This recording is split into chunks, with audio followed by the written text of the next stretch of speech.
مولاي صل وسلم دائما أبدا على حبيبك خير الخلق كلهم. مولاي صل وسلم دائما أبدا على حبيبك خير الخلق كلهم. الحمد لله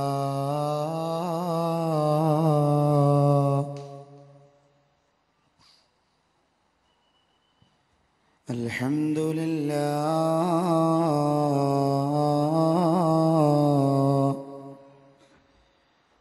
الذي أفاض على عباده النعمة وكتب على نفسه الرحمة وأشهد أن لا إله إلا الله وحده لا شريك له وأشهد أن سيدنا محمدا عبده ورسوله أرسله رحمة للعالمين وقدوة للعاملين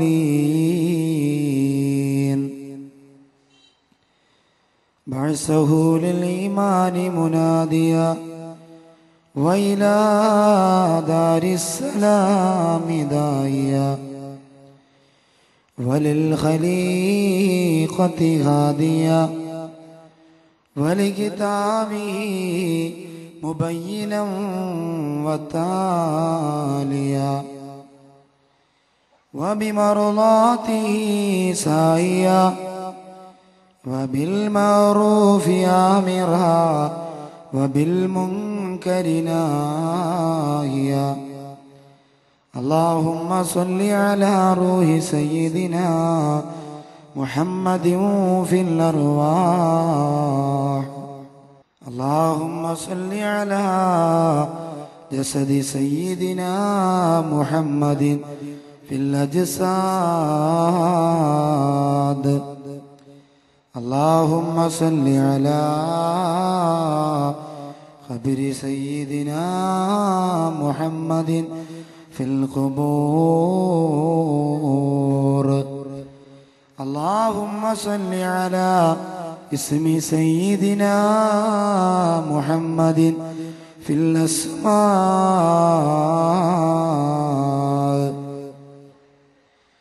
وعلى آله وصحابه الفائزين أجمعين.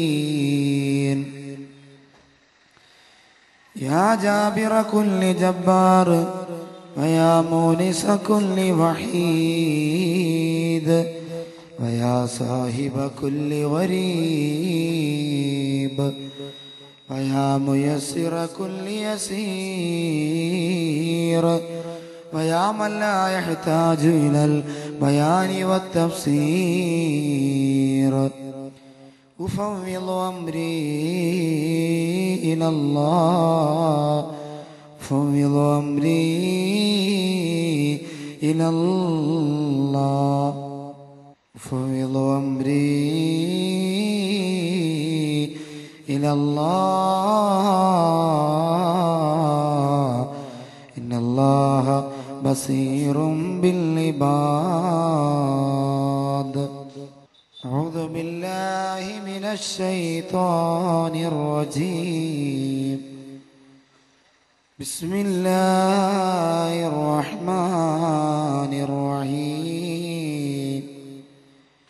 يا أيها الذين آمنوا لا تحرموا طيبات ما أحل الله لكم لا تعتدوا إن الله لا يحب المعتدين. صدق الله مولانا العلي العظيم وصدق وبلغ رسوله النبي الكريم. نحن على ذلك من الشاهدين الشاكرين വൽഹംദുലില്ലാഹി റബ്ബിൽ ആലമീൻ. ഇന്ന മിമ്മാ അഖാഫു അലൈക്കും ബഅദി അൻ യുഫ്തഹ അലൈക്കും മിൻ സഹറത്തി ദുനിയ വസീനത്തിഹാ. അൽ ഹദീസ് ഖാല ശഫീഉനാ മുഹമ്മദ് മുസ്തഫ സല്ലല്ലാഹു അലൈഹി വഅലാ ആലിഹി വസ്വഹാബിഹി വഅത്ബാഇഹി അജ്മഈൻ.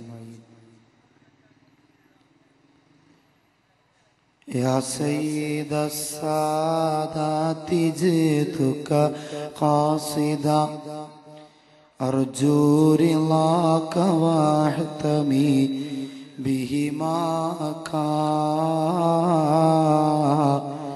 वल्लाहि या खैरल खलाइक़ि इन्नली क़ल्बन मशूक़न لا يروم سواك قلبا مشوكا لا يروم سواك شبيهك بدر الليل بل أنت أنور ووجهك من ماء ملاتي أزهر وثلثك كافور وربعك أنبر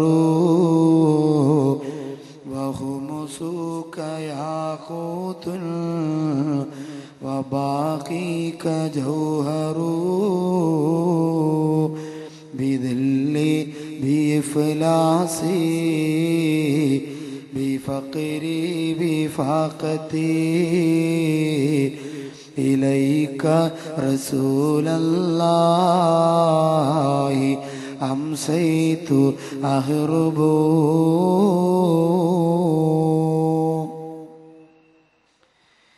തിരുത്തോഹ റസൂലിനെ പ്രണയിച്ചു ഒരു ചെല്ല കിളി വിങ്ങി വിതുമ്പി പാടി പ്രേമ പിരീശത്താൻ മനം നൊന്ത് കരഞ്ഞു പാടി. ഇഷ്കിൻ്റെ ബഹിറായ റസൂലുള്ളാ പിരിഞ്ഞു പോയി വിഷാദത്തിൻ നിശലുമൂളി കരളു പൊട്ടി. എൻ്റെ വ്യത ചൊല്ലാൻ ഇനിയാരി ഉലകിൽ ബാക്കി. എൻ്റെ വ്യത ചൊല്ലാൻ ഇനിയാരി ഉലകിൽ ബാക്കി. സദാ ചേലിൽ ചിരി ചിന്തും നിലാവിന്ന് മറയുന്നു മുഴുതാര ഗണങ്ങളും വിലപിക്കുന്നു. സദാ ചേലിൽ ചിരി ചിന്തും നിലാവിന്ന് മറയുന്നു മുഴുതാര ഗണങ്ങളും വിലപിക്കുന്നു. ഇളം തെന്നൽ കരയുന്നു ഇനിയാരെ തഴുകും ഞാൻ മലർമേനി മണത്തൻ്റെ കൊതി തീർന്നില്ല. മലർമേനി മണത്തിൻ്റെ കൊതി തീർന്നില്ല. തിരുത്തോഹ റസൂലിനെ പ്രണയിച്ചു ഒരു ചെല്ല കിളി വിങ്ങി വിതുമ്പി പാടി. പ്രേമ പിരീശത്താൻ മനം നൊന്ത് കരഞ്ഞു പാടി. പ്രേമ പിരീശത്താൻ മനം നൊന്ത് കരഞ്ഞു പാടി. ഏറ്റവും സ്നേഹ ബഹുമാനങ്ങളും ആദരവുകളും നിറഞ്ഞ ഹദ്ദാദ് ഇസ്ലാമിക് ചാരിറ്റബിൾ സൊസൈറ്റിയുടെയും ഗോൾഡ് ഹിൽ മഹൽ 2012 വളർച്ചയും ഉയർച്ചയും ആഗ്രഹിക്കുകയും അവർക്ക് ഉപദേശ നിർദ്ദേശങ്ങൾ കൊടുക്കുകയും ചെയ്യുന്ന പ്രിയപ്പെട്ട തങ്ങളവറുകളെ, മറ്റ് ഈ സദസ്സിലെ സ്റ്റേജിലും വേദിയിലും എത്തിയ പ്രിയപ്പെട്ട പണ്ഡിതന്മാരെ, ഗോൾഡ് ഹിൽ മഹർ 2012 കർമ്മോത്സുകരും പ്രവർത്തന നിരതരുമായ എൻ്റെ പ്രിയപ്പെട്ട കൂട്ടുകാരെ, ഉമ്മപെങ്ങന്മാരെ, കാസർഗോഡ് ജില്ലയും അതിന് പുറത്തുമുള്ള പല സ്ഥലങ്ങളിൽ നിന്നായി വളരെ ആവേശത്തോടെ നേരത്തെ തന്നെ ഈ സദസ്സ് അലങ്കരിക്കാൻ എത്തിച്ചേർന്ന എൻ്റെ പ്രിയപ്പെട്ട കൂട്ടുകാരെ, ഉമ്മപെങ്ങന്മാരെ, സഹോദരി സഹോദരങ്ങളെ, രക്ഷകർത്താക്കളെ, ഹദ്ദാദ് ജുമാ മസ്ജിദിൻ്റെ ഉസ്താദ് അവറുകളെ, സംഘാടക സമിതിയിലെ സഹോദരങ്ങളെ, അസ്സലാമു അലൈക്കും വറഹ്മത്തുള്ളാഹി വബറകാതുഹു. എൻ്റെ ശബ്ദം ശ്രവിക്കുന്ന ഇതര മതങ്ങളിൽപ്പെട്ട സഹോദരങ്ങളോ സഹോദരിമാരോ ആരെങ്കിലും ഉണ്ടെങ്കിൽ വിശുദ്ധ ഇസ്ലാമിൻ്റെ തത്വോധിഷ്ഠിതമായ അഭിനന്ദനങ്ങളും അഭിവാദ്യങ്ങളും ആമുഖമായി ഞാൻ അവർക്ക് അറിയിക്കുകയാണ്. പ്രിയമുള്ള സഹോദരങ്ങളെ, സഹോദരിമാരെ,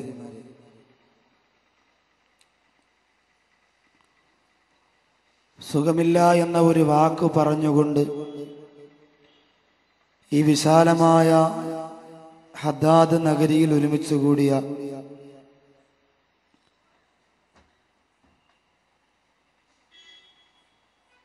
നിങ്ങളെ നിരാശപ്പെടുത്താൻ ഞാൻ ആഗ്രഹിക്കുന്നില്ല. എങ്കിലും ബഹുമാനനായ എൻ്റെ സുഹൃത്ത് അഹമ്മദ് കബീർ ഉസ്താദ്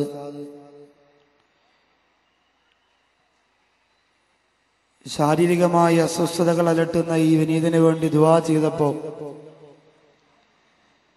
നിങ്ങൾക്ക് അത് മനസ്സിലായിട്ടുണ്ടാവും എന്ന് ഞാൻ വിശ്വസിക്കുകയാണ്. കാരുണ്യവാനായ പടച്ച തമ്പുരാൻ റൂഹ് പിരിയുന്നതുവരെയും അള്ളാഹുവിൻ്റെ ദീനിനു വേണ്ടി പണം നോക്കാതെ, പവർ നോക്കാതെ, അധികാരം നോക്കാതെ, സ്ഥാനമാനങ്ങൾ ആഗ്രഹിക്കാതെ ദീനിനു വേണ്ടി പ്രവർത്തിക്കാനുള്ള മനക്കരുത്തും തൻ്റെ ഇടവും അള്ളാഹു പിശാചിന്റെ വലകളെ കൊണ്ട് നിറക്കപ്പെട്ട ഈ ദുനിയാവിൽ നമുക്ക് തൗഫീഖ് തന്ന് അള്ളാഹു അനുഗ്രഹിക്കുമാറാകട്ടെ എന്ന് എനിക്കു വേണ്ടിയും നിങ്ങൾക്ക് വേണ്ടിയും മനസ്സുരുകി ഞാൻ പ്രാർത്ഥിക്കുകയാണ്. അള്ളാഹുവിൻ്റെ അതിമഹത്തായ അനുഗ്രഹം കൊണ്ട് ഇന്ന് നിങ്ങളോട് ചർച്ച ചെയ്യാൻ വേണ്ടി തിരഞ്ഞെടുത്തിരിക്കുന്ന വിഷയം സമ്പത്ത് അള്ളാഹുവിൻ്റെ പരീക്ഷണം എന്നതാണ്. സമ്പത്ത് അള്ളാഹുവിൻ്റെ പരീക്ഷണം. സമ്പത്ത് അള്ളാഹുവിൻ്റെ പരീക്ഷണമാണോ അത് അനുഗ്രഹമാണോ? നോട്ടീസിൽ വിഷയം വായിക്കുമ്പോൾ ചില ആൾക്കാർ മനസ്സുകൊണ്ട് കരുതും, സമ്പത്ത് അള്ളാഹുവിൻ്റെ പരീക്ഷണമാണെങ്കിൽ പിന്നെ മക്കയും മദീനയുമെല്ലാം ബാത്റൂമിൽ വരെ മനോഹരമായ AC ഫിറ്റ് ചെയ്തിരിക്കുന്ന ഈ കാലഘട്ടത്തിൽ സമ്പത്ത് അള്ളാഹുവിൻ്റെ പരീക്ഷണമാണോ ഉസ്താദേ? സമ്പത്ത് അള്ളാഹുവിൻ്റെ അനുഗ്രഹമല്ലേ എന്ന് ചോദിക്കുന്നവർക്ക് സമ്പത്തിനെ അള്ളാഹുവിൻ്റെ അനുഗ്രഹവുമാക്കാം, അള്ളാഹുവിൻ്റെ അദാബുമാക്കാം. ഇത് രണ്ടാണെങ്കിൽ പോലും പരീക്ഷണമാണ് എന്നതിൽ യാതൊരുവിധ സംശയവും ഇല്ല. സമ്പത്ത് ഒരു പരീക്ഷണമാണ്. ആ പരീക്ഷണവും കൊണ്ട് ജീവിക്കുന്നവരാ നമ്മൾ. നമ്മുടെ പോക്കറ്റ് ഒന്ന് തപ്പി നോക്കി, ആ പരീക്ഷണം നമ്മുടെ പോക്കറ്റിലുണ്ട്. കാശില്ലാത്തവരുടെ പോക്കറ്റിൽ ATM കാർഡ് ഉണ്ടാവും. ഇന്ന് 10ാം ക്ലാസ്സിൽ പഠിക്കണമെങ്കിൽ ATM കാർഡ് വേണം, ഇല്ലെങ്കിൽ അവന് സ്കൂളിൽ അഭിമാനത്തിന് ക്ഷതം വരും. അതുകൊണ്ട് കാശില്ലെങ്കിലും കാർഡുകൾ ധാരാളമുള്ള കാലഘട്ടമാണ്. ശബ്ദം പിടിക്കുന്നു, നല്ലപോലെ വെക്കുക. എല്ലാം നല്ല സൗകര്യമാണ്, കുഴപ്പമൊന്നുമില്ല. മൈക്കിനെ കുറ്റം പറഞ്ഞല്ല, എല്ലാ സംവിധാനങ്ങളും ഉണ്ട്.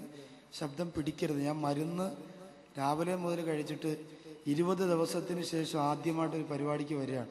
ഇന്നത്തോടു കൂടി തന്നെ ടിക്കറ്റ് ഓക്കെ ആക്കി നാട്ടിൽ വിടരുത്. ശബ്ദം പിടിക്കാത്ത രീതിയിൽ വെക്കണം. ഞാൻ പറയുമ്പോൾ അങ്ങോട്ട് വലിച്ചെടുത്താൽ ഒന്നാമത് കഷ്ടപ്പെട്ട് പറയാണ്. അപ്പോൾ ബാക്കി സൗകര്യങ്ങളൊക്കെ കൊള്ളാം, ശബ്ദം മൈക്ക് പിടിക്കരുത്. പിടിച്ച 1/2 മണിക്കൂർ കൊണ്ട് നിർത്തും. ഇനി ആരുടെയും സിമ്പതിക്ക് വേണ്ടി വാല് പറയണ കാര്യമില്ല, അത് നിർത്തി. പണ്ട് നൗഷാദ് വാക്കവി കാസർഗോഡ് ജില്ലയിൽ വരുമ്പോൾ ആരെ കണ്ടാലും കെട്ടിപ്പിടിച്ച് മുത്തവും കൊടുത്ത്, ആര് വന്ന് കരഞ്ഞാലും ഡേറ്റ് കൊടുത്ത്, അങ്ങനെ കൊടുത്തപ്പോൾ അല്ല എനിക്കിട്ട് തന്നെ പണിഞ്ഞു. അതുകൊണ്ട് ആ പരിപാടി നിർത്തി. ഞാനും കബീർ ഉസ്താദിനെ പോലെ ഇച്ചിരി പവറൊക്കെ കാണിക്കാൻ പോവാ. അങ്ങനെ ജീവിക്കാൻ പറ്റുമോ നോക്കട്ടെ, ഇച്ചിരി പവറിൽ നിൽക്കാൻ പോവാ. നൗഷാദ് വാക്കവി താന്നു കൊടുത്തപ്പോൾ തോളത്ത് കാസർഗോഡ് ജില്ലക്കാർ കയറാൻ തുടങ്ങിയാൽ നൗഷാദ് വാക്കവി ഇച്ചിരി പവർ കാണിക്കാൻ പോവാം. ആകെ നമ്മുടെ നാട്ടിൽ ഇപ്പം ഞാൻ മാത്രമേ ഉള്ളൂ ഇങ്ങനെ പോണേ. അതുകൊണ്ട് എൻ്റെ പ്രിയപ്പെട്ട, ഞാൻ ഏറ്റവും അധികം സ്നേഹിക്കുന്ന എൻ്റെ കാസർഗോഡ് ജില്ലയിലെ പ്രിയപ്പെട്ട സഹോദരങ്ങൾ, ഈ വിനീതിന് വേണ്ടി ദുആ ചെയ്യണമെന്ന് അറിയിച്ചുകൊണ്ടും മൈക്കസെറ്റുകാർ നല്ല രീതിയിൽ എൻ്റെ ശബ്ദം പിടിക്കാത്ത രീതിയിൽ സെറ്റ് വെച്ചു തരണമെന്ന് പറഞ്ഞുകൊണ്ടും വിഷയത്തിലേക്ക് കിടക്കുകയാണ്. സമ്പത്തിന്റെ വിഷയത്തിൽ മനുഷ്യർ 4 വിഭാഗമാണ്. ആദ്യത്തെ 2 വിഭാഗം അള്ളാഹു ഇഷ്ടപ്പെടുന്നവരാണ്. ഇനി കുറയ്ക്കരുത്. അവസാനത്തെ 2 വിഭാഗം അള്ളാഹ് വെറുക്കുന്നവരാണ്. മൊത്തം 4 വിഭാഗമാണ്. ആദ്യത്തെ 2 വിഭാഗം അള്ളാഹു ഇഷ്ടപ്പെടുന്ന വിഭാഗമാണ്. അവസാനത്തെ 2 വിഭാഗം അള്ളാഹ് വെറുക്കുന്ന വിഭാഗമാണ്. ഇത് പറയുമ്പോ തന്നെ നിങ്ങൾ പറയും, ഉസ്താദേ നമുക്ക് ആദ്യത്തെ 2 വിഭാഗത്തിൽ പെടണം. അള്ളാഹു സമ്പത്ത് കൊണ്ട് 4 വിഭാഗമായി മനുഷ്യരെ മാറ്റിവെച്ചിരിക്കുന്നു എങ്കിൽ ആദ്യത്തെ 2 വിഭാഗം അള്ളാഹുവിന്റെ തൃപ്തിയിലും പൊരുത്തത്തിലുമാണ്. രണ്ടാമത്തെ 2 വിഭാഗം വളരെ പരാജയത്തിലുമാണെങ്കിൽ ആദ്യത്തെ 2 വിഭാഗത്തിൽ ഞങ്ങൾക്ക് ഉൾപ്പെടണമെന്ന് ആഗ്രഹിക്കുന്ന എന്റെ പ്രിയപ്പെട്ട സഹോദരങ്ങളോട് പറയുന്നു, ഒന്നാമത്തെ വിഭാഗം സമ്പത്തും അറിവും അള്ളാഹു പടച്ച തമ്പുരാൻ ഒരുപോലെ കൊടുത്ത് അനുഗ്രഹിച്ചവരാണ്.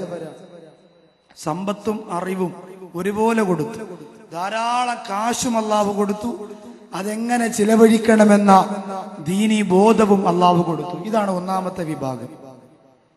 ആ വിഭാഗത്തിൽപ്പെട്ട ആരെങ്കിലും ഇവിടെ ഉണ്ടോ? അങ്ങനെ ഉണ്ടെങ്കിൽ നിങ്ങൾ ഇല്ലാന്നേ പറയുള്ളൂ. കാരണം പെണ്ണുങ്ങളെ കെട്ടിക്കാൻ പൈസ നിങ്ങൾ കൊടുക്കേണ്ടി വരും. കാശ് കൊണ്ട് അതെങ്ങനെ ചിലവഴിക്കണമെന്ന ബോധവുമുണ്ട് എങ്കിൽ ഉറപ്പായും നമ്മൾ ഇതിനൊക്കെ കാശ് കൊടുക്കേണ്ടി വരുമല്ലോ. അതുകൊണ്ട് ഒന്നാമത്തെ വിഭാഗത്തിൽ ഉസ്താദെ നമ്മളില്ല. അറിവും സമ്പത്തും ഒരുപോലെ അള്ളാഹ് തന്നവരാ. പണവും അള്ളാഹു തന്നിട്ടുണ്ട്, അറിവും അള്ളാഹു തന്നിട്ടുണ്ട്.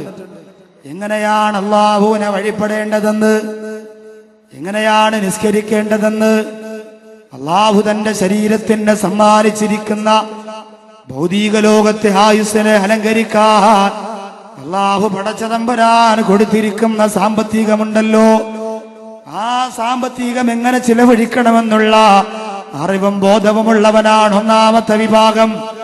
ആ ഒന്നാമത്തെ വിഭാഗത്തിന് അള്ളാഹുവിന് ഭയങ്കര ഇഷ്ടമാണ്. ആ ഒന്നാമത്തെ വിഭാഗത്തിൽപ്പെട്ടയാളാണ് ബഹുമാനപ്പെട്ട സയ്യിദുനാ ഉസ്മാൻ ഇബ്നു അഫ്ഫാൻ റളിയല്ലാഹു അൻഹു. ഒന്നാമത്തെ വിഭാഗത്തിൽപ്പെട്ടയാളാണ് ബഹുമാനപ്പെട്ട ഉസ്മാൻ ഇബ്നു അഫ്ഫാൻ റളിയല്ലാഹു തആല അൻഹു. അല്ലാഹു പടച്ച തമ്പുരാൻ പണം കൊടുത്തു ഉസ്മാൻ റളിയല്ലാഹു അൻഹുവിന്. അല്ലാഹു പടച്ച തമ്പുരാൻ അതുപോലെ അറിവും കൊടുത്ത് അനുഗ്രഹിച്ചു ബഹുമാനപ്പെട്ട ഉസ്മാൻ ഇബ്നു അഫ്ഫാൻ റളിയല്ലാഹു അൻഹുവിന്.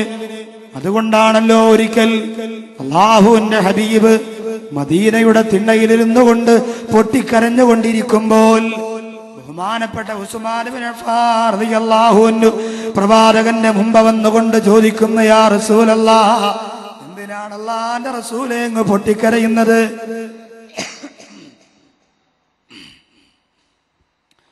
അല്ലാഹുവിന്റെ ഹബീബെ അവിടെ എന്തിനാ കരയുന്നത്?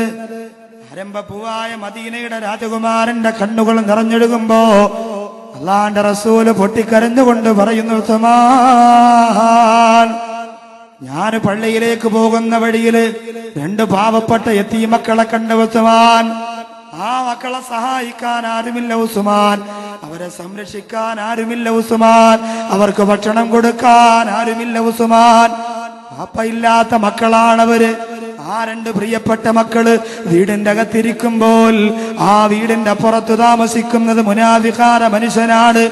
ആ മുനാഫിഖാന മനുഷ്യന്റെ വീട്ടില് മനോഹരമായ ഈന്തപ്പഴം ഇങ്ങനെ പഴുത്തു നിൽക്കുന്നുണ്ട് ഉസ്മാൻ.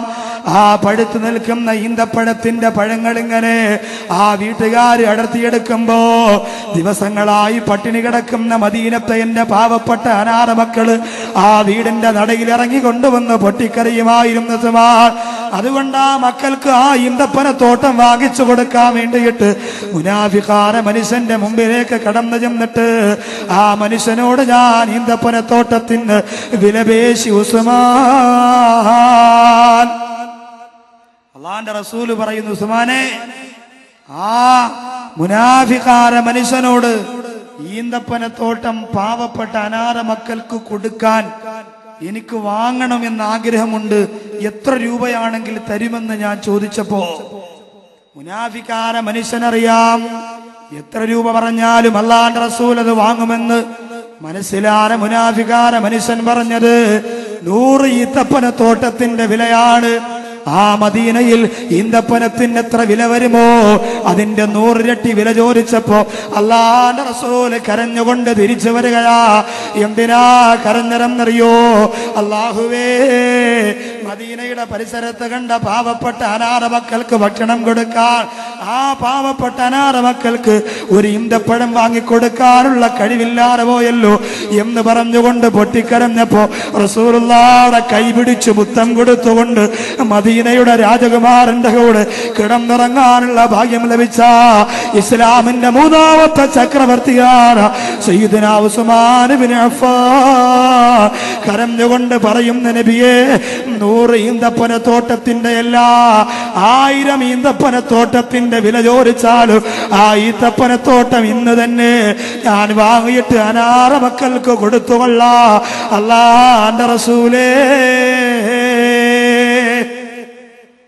100 യതീമക്കൾക്ക് 100 ഈന്തപ്പനത്തോട്ടത്തിന്റെ വിലയല്ല, 1000 ഈന്തപ്പനത്തോട്ടത്തിന്റെ വിലയാണ് അയാൾ ചോദിക്കുന്നതെങ്കിലും ഈ ഉസ്മാൻ കൊടുത്തിട്ട് ആ ഈന്തപ്പനത്തോട്ടം വാങ്ങി പാവപ്പെട്ട അനാഥ മക്കൾക്ക് കൊടുക്കാം നബി എന്ന് പറഞ്ഞപ്പോ അല്ലാഹുവിന്റെ റസൂൽ ചോദിച്ചു, ഉസ്മാനെ, അതിന് നിന്റെ കയ്യിൽ കാശ് എവിടുന്ന?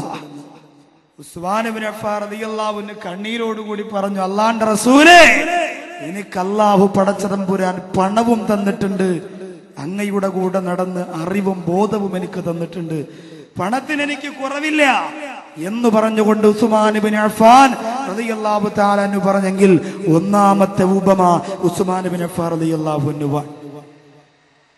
ഇവരൊക്കെ അല്ലാഹു നേരത്തെ ഇഷ്ടപ്പെട്ടവരാ.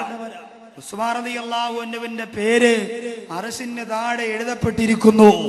ഉസ്മാൻ ഇബ്നു അഫ്ഫാൻ റളിയല്ലാഹു അൻഹുവിന്റെ പേര് സ്വർഗ്ഗത്തിൽ ഞാൻ കണ്ടുപോയെന്ന് അല്ലാഹുവിന്റെ റസൂൽ പറയുകയാ. എന്തുകൊണ്ടാണ്? അല്ലാഹു കൊടുത്ത പണം എന്തിനു വേണ്ടി ചിലവഴിക്കണമെന്ന അറിവോടുകൂടി ചിലവഴിച്ചത് കൊണ്ട് ഉസ്മാൻ ഇബ്നു അഫ്ഫാൻ റളിയല്ലാഹു അൻഹുവിന് അല്ലാഹു പവർ കൊടുത്തതാ, പരലോകത്തുന്നതമായ വിജയം കൊടുത്തതാ. 2ാമത്തെ വിഭാഗമാരാ? പണം അല്ലാഹു കൊടുത്തിട്ടില്ല, അറിവ് മാത്രമേ അല്ലാഹു കൊടുത്തിട്ടുള്ളൂ, പണമില്ല. 2ാമത്തെ വിഭാഗത്തിൽ ഉൾപ്പെടാനാണ് എല്ലാവർക്കും ഉത്സാഹം. ഉസ്താദേ, എന്റെ കയ്യിൽ കാശുണ്ടായിരുന്നെങ്കിൽ ഉണ്ടല്ലോ, അടുത്ത വർഷം ഹദ്ദാദ് നഗറിൽ 10 യതീമക്കളെ 10 പാവപ്പെട്ട മക്കളെ നിക്കാഹ് കഴിപ്പിക്കാൻ വേണ്ടിയിട്ടവർ പിരിവിനിറങ്ങേണ്ടി വരില്ല. 10നും കാശ് ഈ ഹദ്ദാദ് നഗറിലുള്ള ഞാൻ തന്നെ കൊടുക്കുമായിരുന്നു എന്ന് പറയും. പക്ഷേ കാശ് കൊടുക്കുമ്പോ ഓന്റെ സ്വഭാവം മാറുന്നത് ഓന്തിന്റെ നിറം മാതനമായിരിക്ക. അല്ലാഹ് കാക്കട്ടെ. കാശ് വരാത്തത് കൊണ്ട് നമ്മൾ പറയണതാ. ഇപ്പൊ ഈ റോഡിലൂടെ നടന്നു പോയാൽ 1000ന്റെ നോട്ട് വഴിയിൽ കിടന്നാൽ മുകേഷ് അംബാനിയാണ് കാണുന്നതെങ്കിലും എടുത്ത് പോക്കറ്റിൽ വെച്ചുകൊണ്ട് പോകും, കളഞ്ഞിട്ട് പോവില്ല. പൈസ അതാണ്, പൈസയുടെ വിഷയം അതാണ്. പ്രിയപ്പെട്ടവരെ, ഞാനും നിങ്ങളും പെട്ടുപോയിരിക്കുന്നത് ആ വിഷയത്തിലല്ലേ? മനുഷ്യന്റെ പോക്കറ്റിൽ തൊട്ട് കളിച്ചാൽ അവന്റെ സ്വഭാവം അറിയാമെന്ന് ലോകത്തോട് പഠിപ്പിച്ച പ്രവാചകന്റെ അണികളായ ഞാനും നിങ്ങളും ചിന്തിച്ചു നോക്കുക. ഈ കസേരകൾ ഇരിക്കുന്നവരിൽ ഏറ്റവും കൂടുതലും ആരാ? പാവപ്പെട്ടവരാണ്, സാധുക്കളാണ്. നിങ്ങൾ ആലോചിച്ച് നോക്കേ, എന്റെ പ്രസംഗ ഡേറ്റ് എഴുതുന്ന ഡയറിയിൽ കാസർഗോഡ് ജില്ലയിൽ 9 പേരുടെ നമ്പര് ഞാൻ പ്രത്യേകിച്ച് എഴുതിയിട്ടിട്ടുണ്ട്. ആ 9 പേരും കൂലിവേലക്കാരും പാവപ്പെട്ടവരും കഷ്ടപ്പെട്ട് ജീവിക്കുന്നവരുമാണ്. നിങ്ങൾക്കൊക്കെ ഒരു ധാരണയുണ്ടല്ലോ, ഉസ്താദ് ബാക്കവി കാശുകാരൻ പ്രസംഗത്തിന് വിളിക്കുമ്പോഴേ വരുള്ളൂ, ഫ്ലൈറ്റ് ഇറക്കി കൊടുത്താലേ വരുള്ളൂ, 1.5 ലക്ഷം ഓഫർ ചെയ്താലേ വരുള്ളൂ.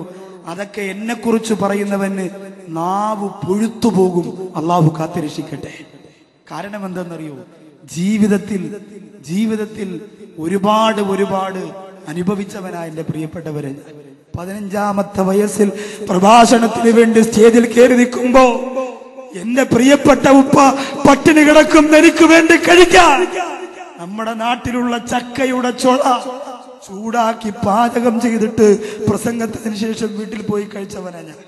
പക്ഷേ വന്ന വഴി മറക്കാൻ ഒരിക്കലും എന്റെ പ്രിയപ്പെട്ട ഇന്നും എന്റെ ഉപ്പയും എന്റെ ഉമ്മയും കിടക്കുന്നത് ചെറ്റക്കൂടില്ല. ഞാൻ വീട് വെച്ചിട്ട് വിളിച്ചിട്ട് പോലും അവർ വരൂല, അതിൽ കിടക്കൂല. അവർക്ക് അതിൽ തന്നെ കിടന്ന് മരിക്കണം. അത് കാണുമ്പോ ഒരിക്കലും നമുക്കൊന്നും വന്ന വഴി മറക്കാൻ തോന്നൂല എന്റെ പ്രിയപ്പെട്ടവരെ. അതുകൊണ്ട് പണക്കാരെ സ്നേഹിക്കണ്ടെന്നല്ല ഞാൻ പറഞ്ഞത്. പണക്കാരെ സ്നേഹിച്ചോ, പള്ളി വെക്കാനും തീങ്കാന കെട്ടാനും പാവപ്പെട്ടവരെ കെട്ടിച്ചു വിടാനും ആവശ്യത്തിലധികം പണക്കാരെ സ്വാധീനിച്ചോ, ഇഷ്ടപ്പെട്ടോ. പക്ഷെ അള്ളാഹുവിന്റെ ദീനിനെ പണക്കാരുടെ മുഖം നോക്കി കച്ചവടം ചെയ്യുന്നവൻ ദുനിയാവിൽ വെച്ച് തന്നെ നരകയാതന അനുഭവിക്കും. അള്ളാഹു കാത്തിരക്ഷിക്കുമാറാകട്ടെ. അതുകൊണ്ട് 2ാമത്തെ വിഭാഗം അറിവ് മാത്രമുള്ളവരാണ്, പണമില്ല, അവർക്ക് സമ്പത്തില്ല, അറിവ് മാത്രമുള്ളവരാണ്. അവരാരാണെന്ന് ചോദിച്ചാൽ എന്റെ ശബ്ദം ശ്രവിക്കുന്ന നിങ്ങളെല്ലാവരും പറയും, ഉസ്താദേ അവര് നമ്മളാണ്, നമുക്ക് അറിവ് മാത്രമാണുള്ളത്, പണമില്ല എന്ന് പറയുന്ന സഹോദര, ഈ 2ാമത്തെ വിഭാഗത്തിനൊരു ഗുണം കൂടി അല്ലാഹു പറയുന്നുണ്ട്. 2ാമത്തെ വിഭാഗത്തിന് ഒരു ഗുണം കൂടി അല്ലാഹു പറയുന്നുണ്ട്. എന്താണെന്നറിയോ ആ ഗുണം? അറിവ് മാത്രമേ ഉള്ളൂ, സമ്പത്തില്ല. എങ്കിലും അവന്റെ ധാരണ എന്തെന്നറിയോ? എനിക്ക് സമ്പത്ത് ഉണ്ടായിരുന്നെങ്കിൽ ഒരു പെൺകുട്ടിയുടെ കല്യാണത്തിനുള്ള തുക ഞാൻ കൊടുക്കുമായിരുന്നു, 1 പവൻ ഞാൻ വാങ്ങിക്കൊടുക്കുമായിരുന്നു, 1 ഓട്ടോ ഞാൻ കൊടുക്കുമായിരുന്നു. ഈ സരസിലിരുന്നു കൊണ്ട് അള്ളാഹുവിന്റെ ദീൻ ഉൾക്കൊള്ളുന്ന പാവപ്പെട്ട ഹദ്ദാദ് നഗരത്ത് അടിച്ചുകൂടിയ ആയിരക്കണക്കാന സഹോദരിമാർ പാവപ്പെട്ട പെൺമക്കളുടെ കല്യാണത്തിന് വേണ്ടിയിട്ട് കയ്യിലും കാതിലും കഴുത്തിലും കാലിലും കിടക്കുന്ന സ്വർണ്ണാഭരണങ്ങൾ ഊരിയെറിയുമ്പോ അടുത്തിരുന്നു കൊണ്ട് കുപ്പിവള ധരിച്ചിരിക്കുന്ന നിസ്കാരത്തഴമ്പുള്ള പാവപ്പെട്ട കാസർഗോഡ് ജില്ലയിലെ ഹദ്ദാദ് നഗറിലെ പെങ്ങളിരുന്നു കൊണ്ട് ചിന്തിക്കുകയാ, അല്ലാഹുവേ എന്റെ വിരലിൽ ഒരു മോതിരമുണ്ടായിരുന്നെങ്കിൽ, എന്റെ കാതിലൊരു കമ്മലുണ്ടായിരുന്നെങ്കിൽ അത് ഞാൻ കൊടുക്കുമായിരുന്നു എന്ന് ആത്മാർത്ഥമായി ചിന്തിക്കുന്ന പെണ്ണേ. 1ാമത്തെ വിഭാഗത്തിൽ അല്ലാഹുവിന്റെ പൊരുത്തമുള്ളതുപോലെ 2ാമത്തെ വിഭാഗമായ നിനക്കും അല്ലാഹുവിന്റെ പൊരുത്തമുണ്ട്. 1ാമത്തെ വിഭാഗം അറിവുള്ളതുപോലെ പണം ചിലവഴിക്കുന്നു, 2ാമത്തെ വിഭാഗത്തിന് പണമില്ല, അറിവ് മാത്രമേ ഉള്ളൂ. എങ്കിലും മനസ്സിലെ ചിന്ത എന്താ? ഉണ്ടായിരുന്നെങ്കിൽ, കാശുണ്ടായിരുന്നെങ്കിൽ ഞാൻ അങ്ങനെ ചെയ്യുമായിരുന്നു എന്ന് ചിന്തിക്കുമ്പോ 2 പേരും ഒരേ മർത്തബയില. ഈ 2ാമത്തെ വിഭാഗത്തിന്റെ ഉദാഹരണമാരാ? ഇസ്ലാമിക ചരിത്രത്തിൽ തുല്യതയില്ലാത്ത ഈറ്റപ്പുലി എന്ന് ലോകം തലകുലിക്ക് സമ്മതിച്ച കൂഫയുടെ മണ്ണിൽ കിടക്കുന്ന രാജകുമാരന്റെ ഏറ്റവും വലിയ ഉറ്റതോടനാര അലി ഇബ്നു അബീ ത്വാലിബ് റളിയല്ലാഹു തആല അൻഹുവാണ്. പണ്ടവൻ തന്നോട് ദീനിനുൾക്കൊണ്ട് നിന്തുള്ളോരാദരധീരരെ മക്കാമണൽ തട്ടിന്തിക്കൊക്കെ ഞെട്ടിച്ച അക്കറിഞ്ഞലി ഹൈദർ ശൂരരെ ബഹുമാനപ്പെട്ട അലി ഹൈദൽ കറാർ അലി റളിയല്ലാഹു അൻഹുവിന്റെയും ഫാത്തിമ ബീവി റളിയല്ലാഹു അൻഹയുടെയും പേര് പറയുമ്പോ പുളകം കൊള്ളുന്ന എന്റെ പ്രിയപ്പെട്ട മുസ്ലിം ചെറുപ്പക്കാരാ, തിരുനബിയുടെ വസിയത്തും വഫാത്തും എന്ന കാസറ്റ് കഴിഞ്ഞാൽ ഏറ്റവും അധികം ഈ വിനീതന്റെ പ്രഭാഷണത്തിൽ വിറ്റഴിച്ചു കൊണ്ടിരിക്കുന്നത് കാസർഗോഡ് ജില്ലയുടെ പവലിൽ ഞാൻ പ്രഭാഷണം നടത്തിയ ഫാത്തിമ റളിയല്ലാഹു അൻഹയുടെ രണ്ടാമത്തെ ഭാഗമാണ്. സുബ്ഹാനല്ലാഹ്, ആ ഫാത്തിമയുടെ മണിമാരനാണ് അലി റളിയല്ലാഹു അൻഹുവിന് അല്ലാഹു പണം കൊടുത്തിരുന്നില്ല, അല്ലാഹു പവർ കൊടുത്തിരുന്നില്ല, അല്ലാഹു വലിയ കൊട്ടാരം കൊടുത്തിരുന്നില്ല, അല്ലാഹു ആഡംബരം കൊടുത്തിരുന്നില്ല. അലി റളിയല്ലാഹു അൻഹു പട്ടിണിയായിരുന്നു. പ്രവാചകനെയും കൊണ്ട് ഉസ്മാൻ ഇബ്നു അഫ്ഫാൻ റളിയല്ലാഹു അൻഹു വീട്ടിൽ വിളിച്ച് ഭക്ഷണം കൊടുക്കുമ്പോ പൊട്ടിക്കരഞ്ഞുകൊണ്ട് അലി റളിയല്ലാഹു അൻഹു ഫാത്തിമയോട് വന്ന് പറയുന്നു, ഫാത്തിമ, എന്റെ പ്രിയപ്പെട്ട പ്രവാചകനെ എന്റെ ഈ ചെറ്റക്കൂരയ്ക്കകത്ത് വിളിച്ചിട്ട് ഭക്ഷണം കൊടുക്കാൻ എനിക്ക് കഴിയുന്നില്ലല്ലോ ഫാത്തിമ, അതിനുള്ള പണം എനിക്കില്ലല്ലോ ഫാത്തിമ. പണമുണ്ടായിരുന്നെങ്കിൽ, അതിനുള്ള സാമ്പത്തികമുണ്ടായിരുന്നെങ്കിൽ എന്റെ ഹബീബിനെ വിളിച്ചുകൊണ്ട് എന്റെ ഈ വീട്ടിന്റെ അകത്തിരുത്തിയിട്ട് ഭക്ഷണം കൊടുക്കാൻ ഞാൻ ഒരുങ്ങുമായിരുന്നു എന്ന് അലി ഇബ്നു അബീ ത്വാലിബ് റളിയല്ലാഹു അൻഹു പറഞ്ഞു കൊടുക്കുകയാ. ഇത് രണ്ടാമത്തെ വിഭാഗമാണ്. പണമില്ല, അറിവ് മാത്രമേ ഉള്ളൂ. എങ്ങനെ ചെലവഴിക്കണം, എങ്ങനെ കൊടുക്കണം എന്നൊക്കെ അറിയാം, പക്ഷേ സമ്പത്തില്ല. അല്ലാഹു തആല ആ വിഭാഗത്തിലെങ്കിലും ഉൾപ്പെടാനുള്ള തൗഫീക്ക് തരട്ടെ. മൂന്നാമത്തെ വിഭാഗം ആരെന്നറിയോ? അറിവില്ല, സമ്പത്ത് മാത്രമേ ഉള്ളൂ. പകുതി ഒഴിക്കണം, പകുതി. കബീർ ഉസ്താദിന് വലിയ വയറാണ്, അതുകൊണ്ട് നീ നിറച്ചൊഴിച്ചു കൊടുത്ത് ശീലിച്ച പോലെ എനിക്ക് നിറച്ചൊഴി, പകുതി ഒഴിച്ച. എല്ലാ സ്റ്റേജിലും കബീർ ഉസ്താദ് എനിക്ക് പണി തന്നിട്ടാണ് പോണേ, അതുകൊണ്ട് ഇവിടെ കബീർ ഉസ്താദിന് പണി കൊടുത്തിട്ട് ഞാൻ പോകും, ഉറപ്പാണ്.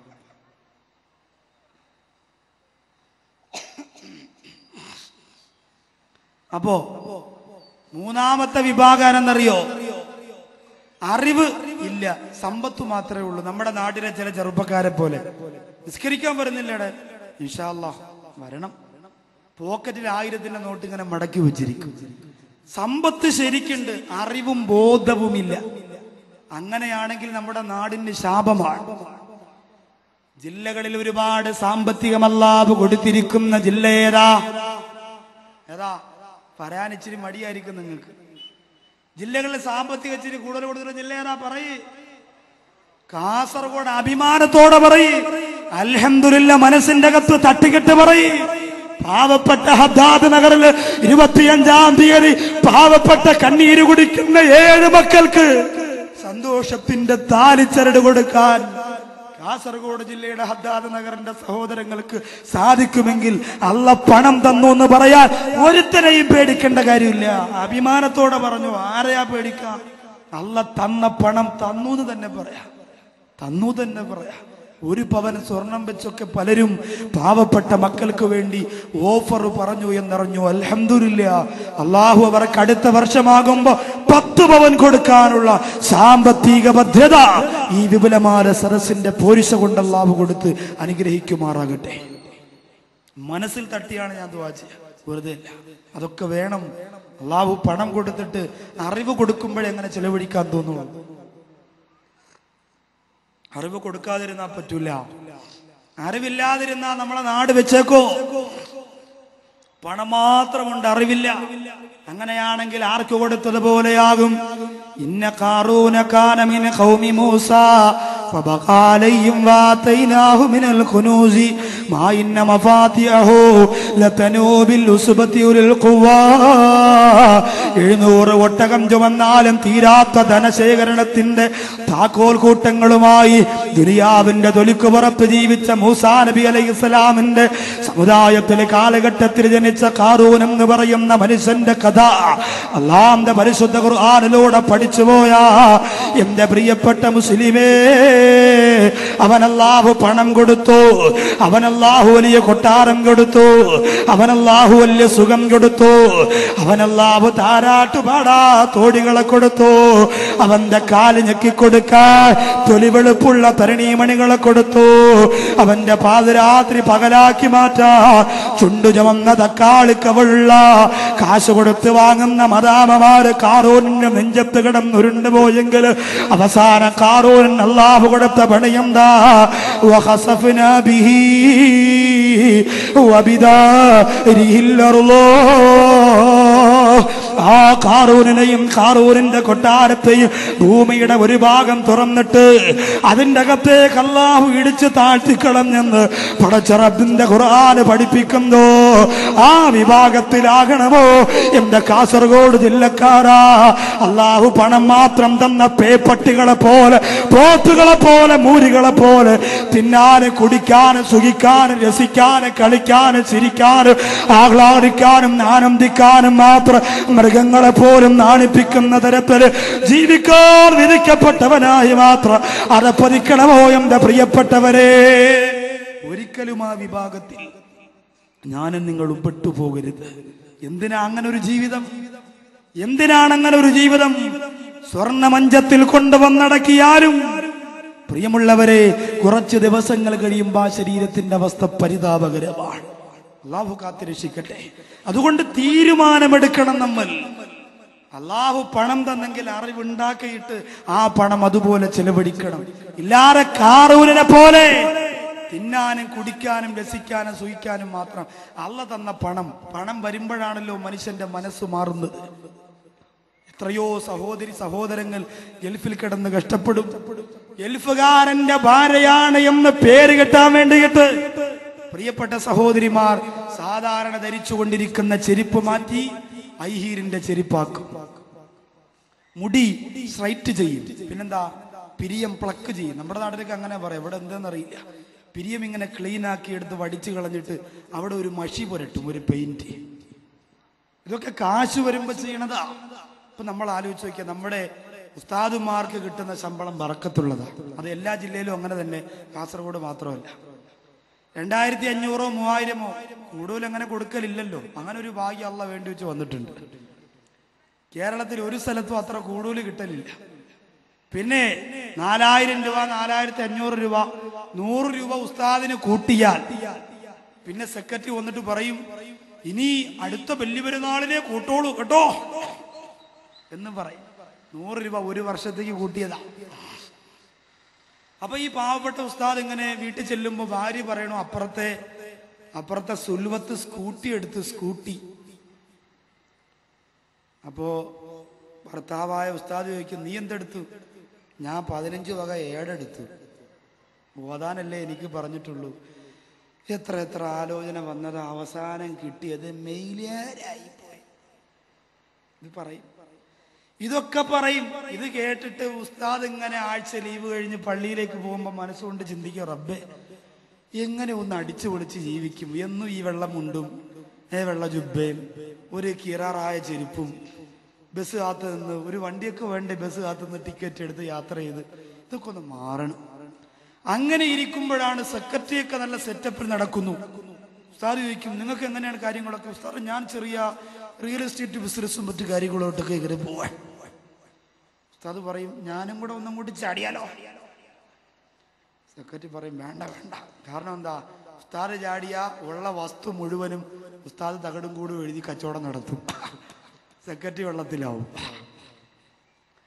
അതുകൊണ്ട് ഉസ്താദിനോട് പറയും വേണ്ടാന്ന് പറയും. എന്നാൽ ഉസ്താദിന്റെ മനസ്സിലൊരു ആഗ്രഹമല്ലേ, ഒന്ന് ചേർന്നാലോ? ഇന്ന് പള്ളി ജോലി മാത്രം ചെയ്യുന്ന ഉസ്താദുമാര് വളരെ കുറവാണ്. റിയൽ എസ്റ്റേറ്റ് ബിസിനസ് ചെയ്തു തുടങ്ങിയിട്ടുണ്ട്. 3-4 ലക്ഷം രൂപ ഒന്ന് കൊടുത്താൽ ഒരു വസ്തു വെറുതെ കിടക്കല്ലേ, കച്ചവടം നടന്നാലും വല്ല 19,000 കിട്ടി അത്രയാവൂലേ? എന്നാൽ അതിന് മെനക്കെടാത്തവരോ എങ്ങനെയെങ്കിലും ഒരു വിസയുണ്ടാക്കി ഗൾഫിലേക്ക് പോയാൽ, പ്രിയമുള്ളവരെ, ഗൾഫിലേക്ക് പോയി കഴിഞ്ഞാൽ ഉസ്താദിന്റെ ഭാര്യയാണെങ്കിലും മനസ്സ് മാറുകയാണ്. ഒന്നാമത്തെ ശമ്പളം വരുമ്പോ ഇന്നലെ വരെ തലമറച്ചിരുന്ന പ്രിയപ്പെട്ട ഉസ്താദിന്റെ ഭാര്യക്കൊരു തോന്നല, ബ്യൂട്ടി പാർലറിൽ പോയിട്ട് മുടിയൊന്ന് സ്ട്രെയിറ്റ് ചെയ്യണം. സക്കാഫിയുടെ ആണെങ്കിലും ബാക്കവിയുടെ ആണെങ്കിലും അഹ്സനിയുടെ ആണെങ്കിലും മന്നാനിയുടെ ആണെങ്കിലും തോന്നാൻ വലിയ താമസം വേണ്ട. ലോകത്തൊരുപാട് മനസ്സുകളെ പണം മാറ്റിയിട്ടുണ്ട് മുസ്ലിമേ. ഒരുപാട് പേരുടെ മനസ്സിനെ പണം മാലിന്യമാക്കിയിട്ടുണ്ട്. കാസർഗോഡ് ജില്ലയിൽ ഞാൻ എന്തിനാ നിങ്ങളോട് പറയുന്നത്?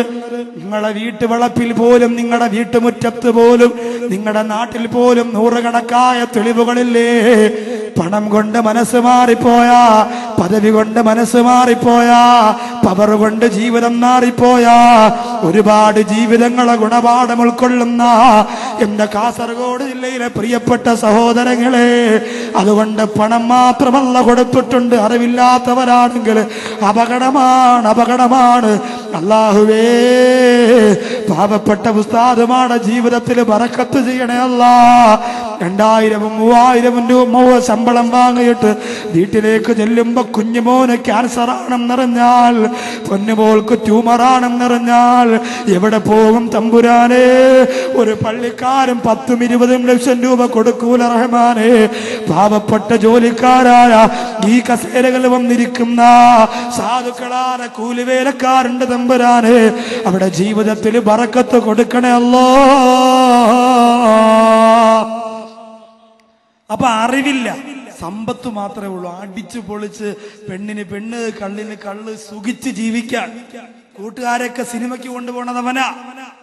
ഡിസംബർ 31 രാത്രിയിൽ അവൻ ഫോൺ വിളിച്ചു ചോദിക്കും, എവിടെ നിക്കാടാ ഷംനാദെ, ഷുക്കൂറെ, ഷാനവാസെ, സുബൈറെ? അപ്പൊ അവര് പറയടാ, നമ്മള് കബീർ ഉസ്താദിന്റെ വാതേക്കാൻ പോവാ, അല്ലെങ്കിൽ ഔഷാദ് വാക്കയുടെ വാതേക്കാൻ പോവാ. ഡിസംബർ 31 പുതിയ വർഷം വരെ അല്ലേ? ഉടനെ അവൻ പറയടാ, അവിടെ പോയാ കബീർ ഉസ്താദിന്റെ ഔഷാദ് വാക്കവയൊക്കെ നാളെയും വരും, പക്ഷെ റിമി ടോമി ഇന്ന് മാത്രമേ വരുള്ളൂ. സൂപ്പർ ഗാനമേളയാ, ബീച്ചിൽ വന്നാ മതി. ഡിസംബർ 31 12 മണിക്ക് റിമി ടോമിയുടെ ആട്ടം കാണാൻ കൂട്ടുകാർക്ക് ടിക്കറ്റ് എടുത്തു കൊടുക്കാനും കുപ്പിയെടുക്കാനും ഒന്നാമരായി മുന്നിട്ടിറങ്ങുന്നതാരാ? ആരാ പ്രിയപ്പെട്ടവരെ?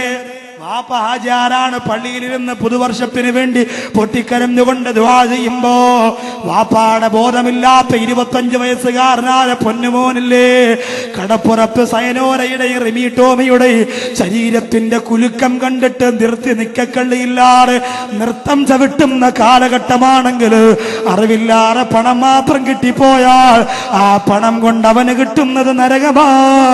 അല്ലാഹു കാത്തുരക്ഷിക്കട്ടെ. അറിവില്ലാതെ പണം മാത്രം കിട്ടാൻ പാടില്ല.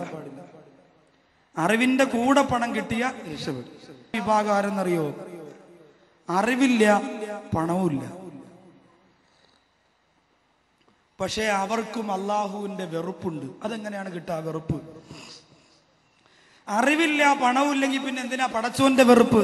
നിങ്ങളിപ്പോ എല്ലാവരും ചിന്തിക്കൂ, ഉസ്താദേ നമുക്ക് അറിവില്ല, എന്റെ പോക്കറ്റിൽ 10-20 രൂപയേ ഉള്ളൂ, ബക്കറ്റ് നിങ്ങൾ എന്തായാലും എടുക്കുമെന്നറിയാം. പക്ഷെ അത് വാക്കോ എന്നാ ആദ്യം പറയണ ബക്കറ്റാന്ന് നമുക്കറിയാം. അപ്പൊ അതുകൊണ്ട് എന്തായാലും ബക്കറ്റിൽ 10 രൂപ നമ്മൾ ഇടാറുണ്ട്. ബാക്കി 10 രൂപ അങ്ങോട്ട് പോകുമ്പോൾ ഒരു ചായ കുടിക്കാനോ വേറെ കാശ് എന്റെ കയ്യിലില്ല. പിന്നെ അറിവ്, നിങ്ങളെ പോലെ ഉസ്താദുമാര് പ്രസംഗിക്കുമ്പോൾ വന്നിരുന്ന് കേൾക്കും, കാസറ്റുകൾ വാങ്ങിക്കൊണ്ടുപോയി കേൾക്കും. ഇതല്ലാതെ വേറെ അറിവൊന്നും ഞങ്ങൾക്കില്ല ഉസ്താദ് എന്നു പറയുന്നവർക്ക് അള്ളാന്റെ വെറുപ്പെന്തിനാ? അറിവില്ലെങ്കിലും അവന്റെ മനസ്സിന്റെ ചിന്ത എന്തെന്നറിയോ? പണമുണ്ടായിരുന്നെങ്കിൽ അവനെ പോലെ സിനിമയ്ക്ക് പോകാമായിരുന്നു, പണമുണ്ടായിരുന്നെങ്കിൽ മറ്റവനെ പോലെ കള്ളു കുടിക്കാമായിരുന്നു, പണമുണ്ടായിരുന്നെങ്കിൽ ഡിസംബർ 31 കൂട്ടുകാർക്ക് കുപ്പിയെടുത്തു കൊടുക്കാമായിരുന്നു എന്നു മനസ്സുകൊണ്ടവൻ മോഹിക്കുകയാണ്.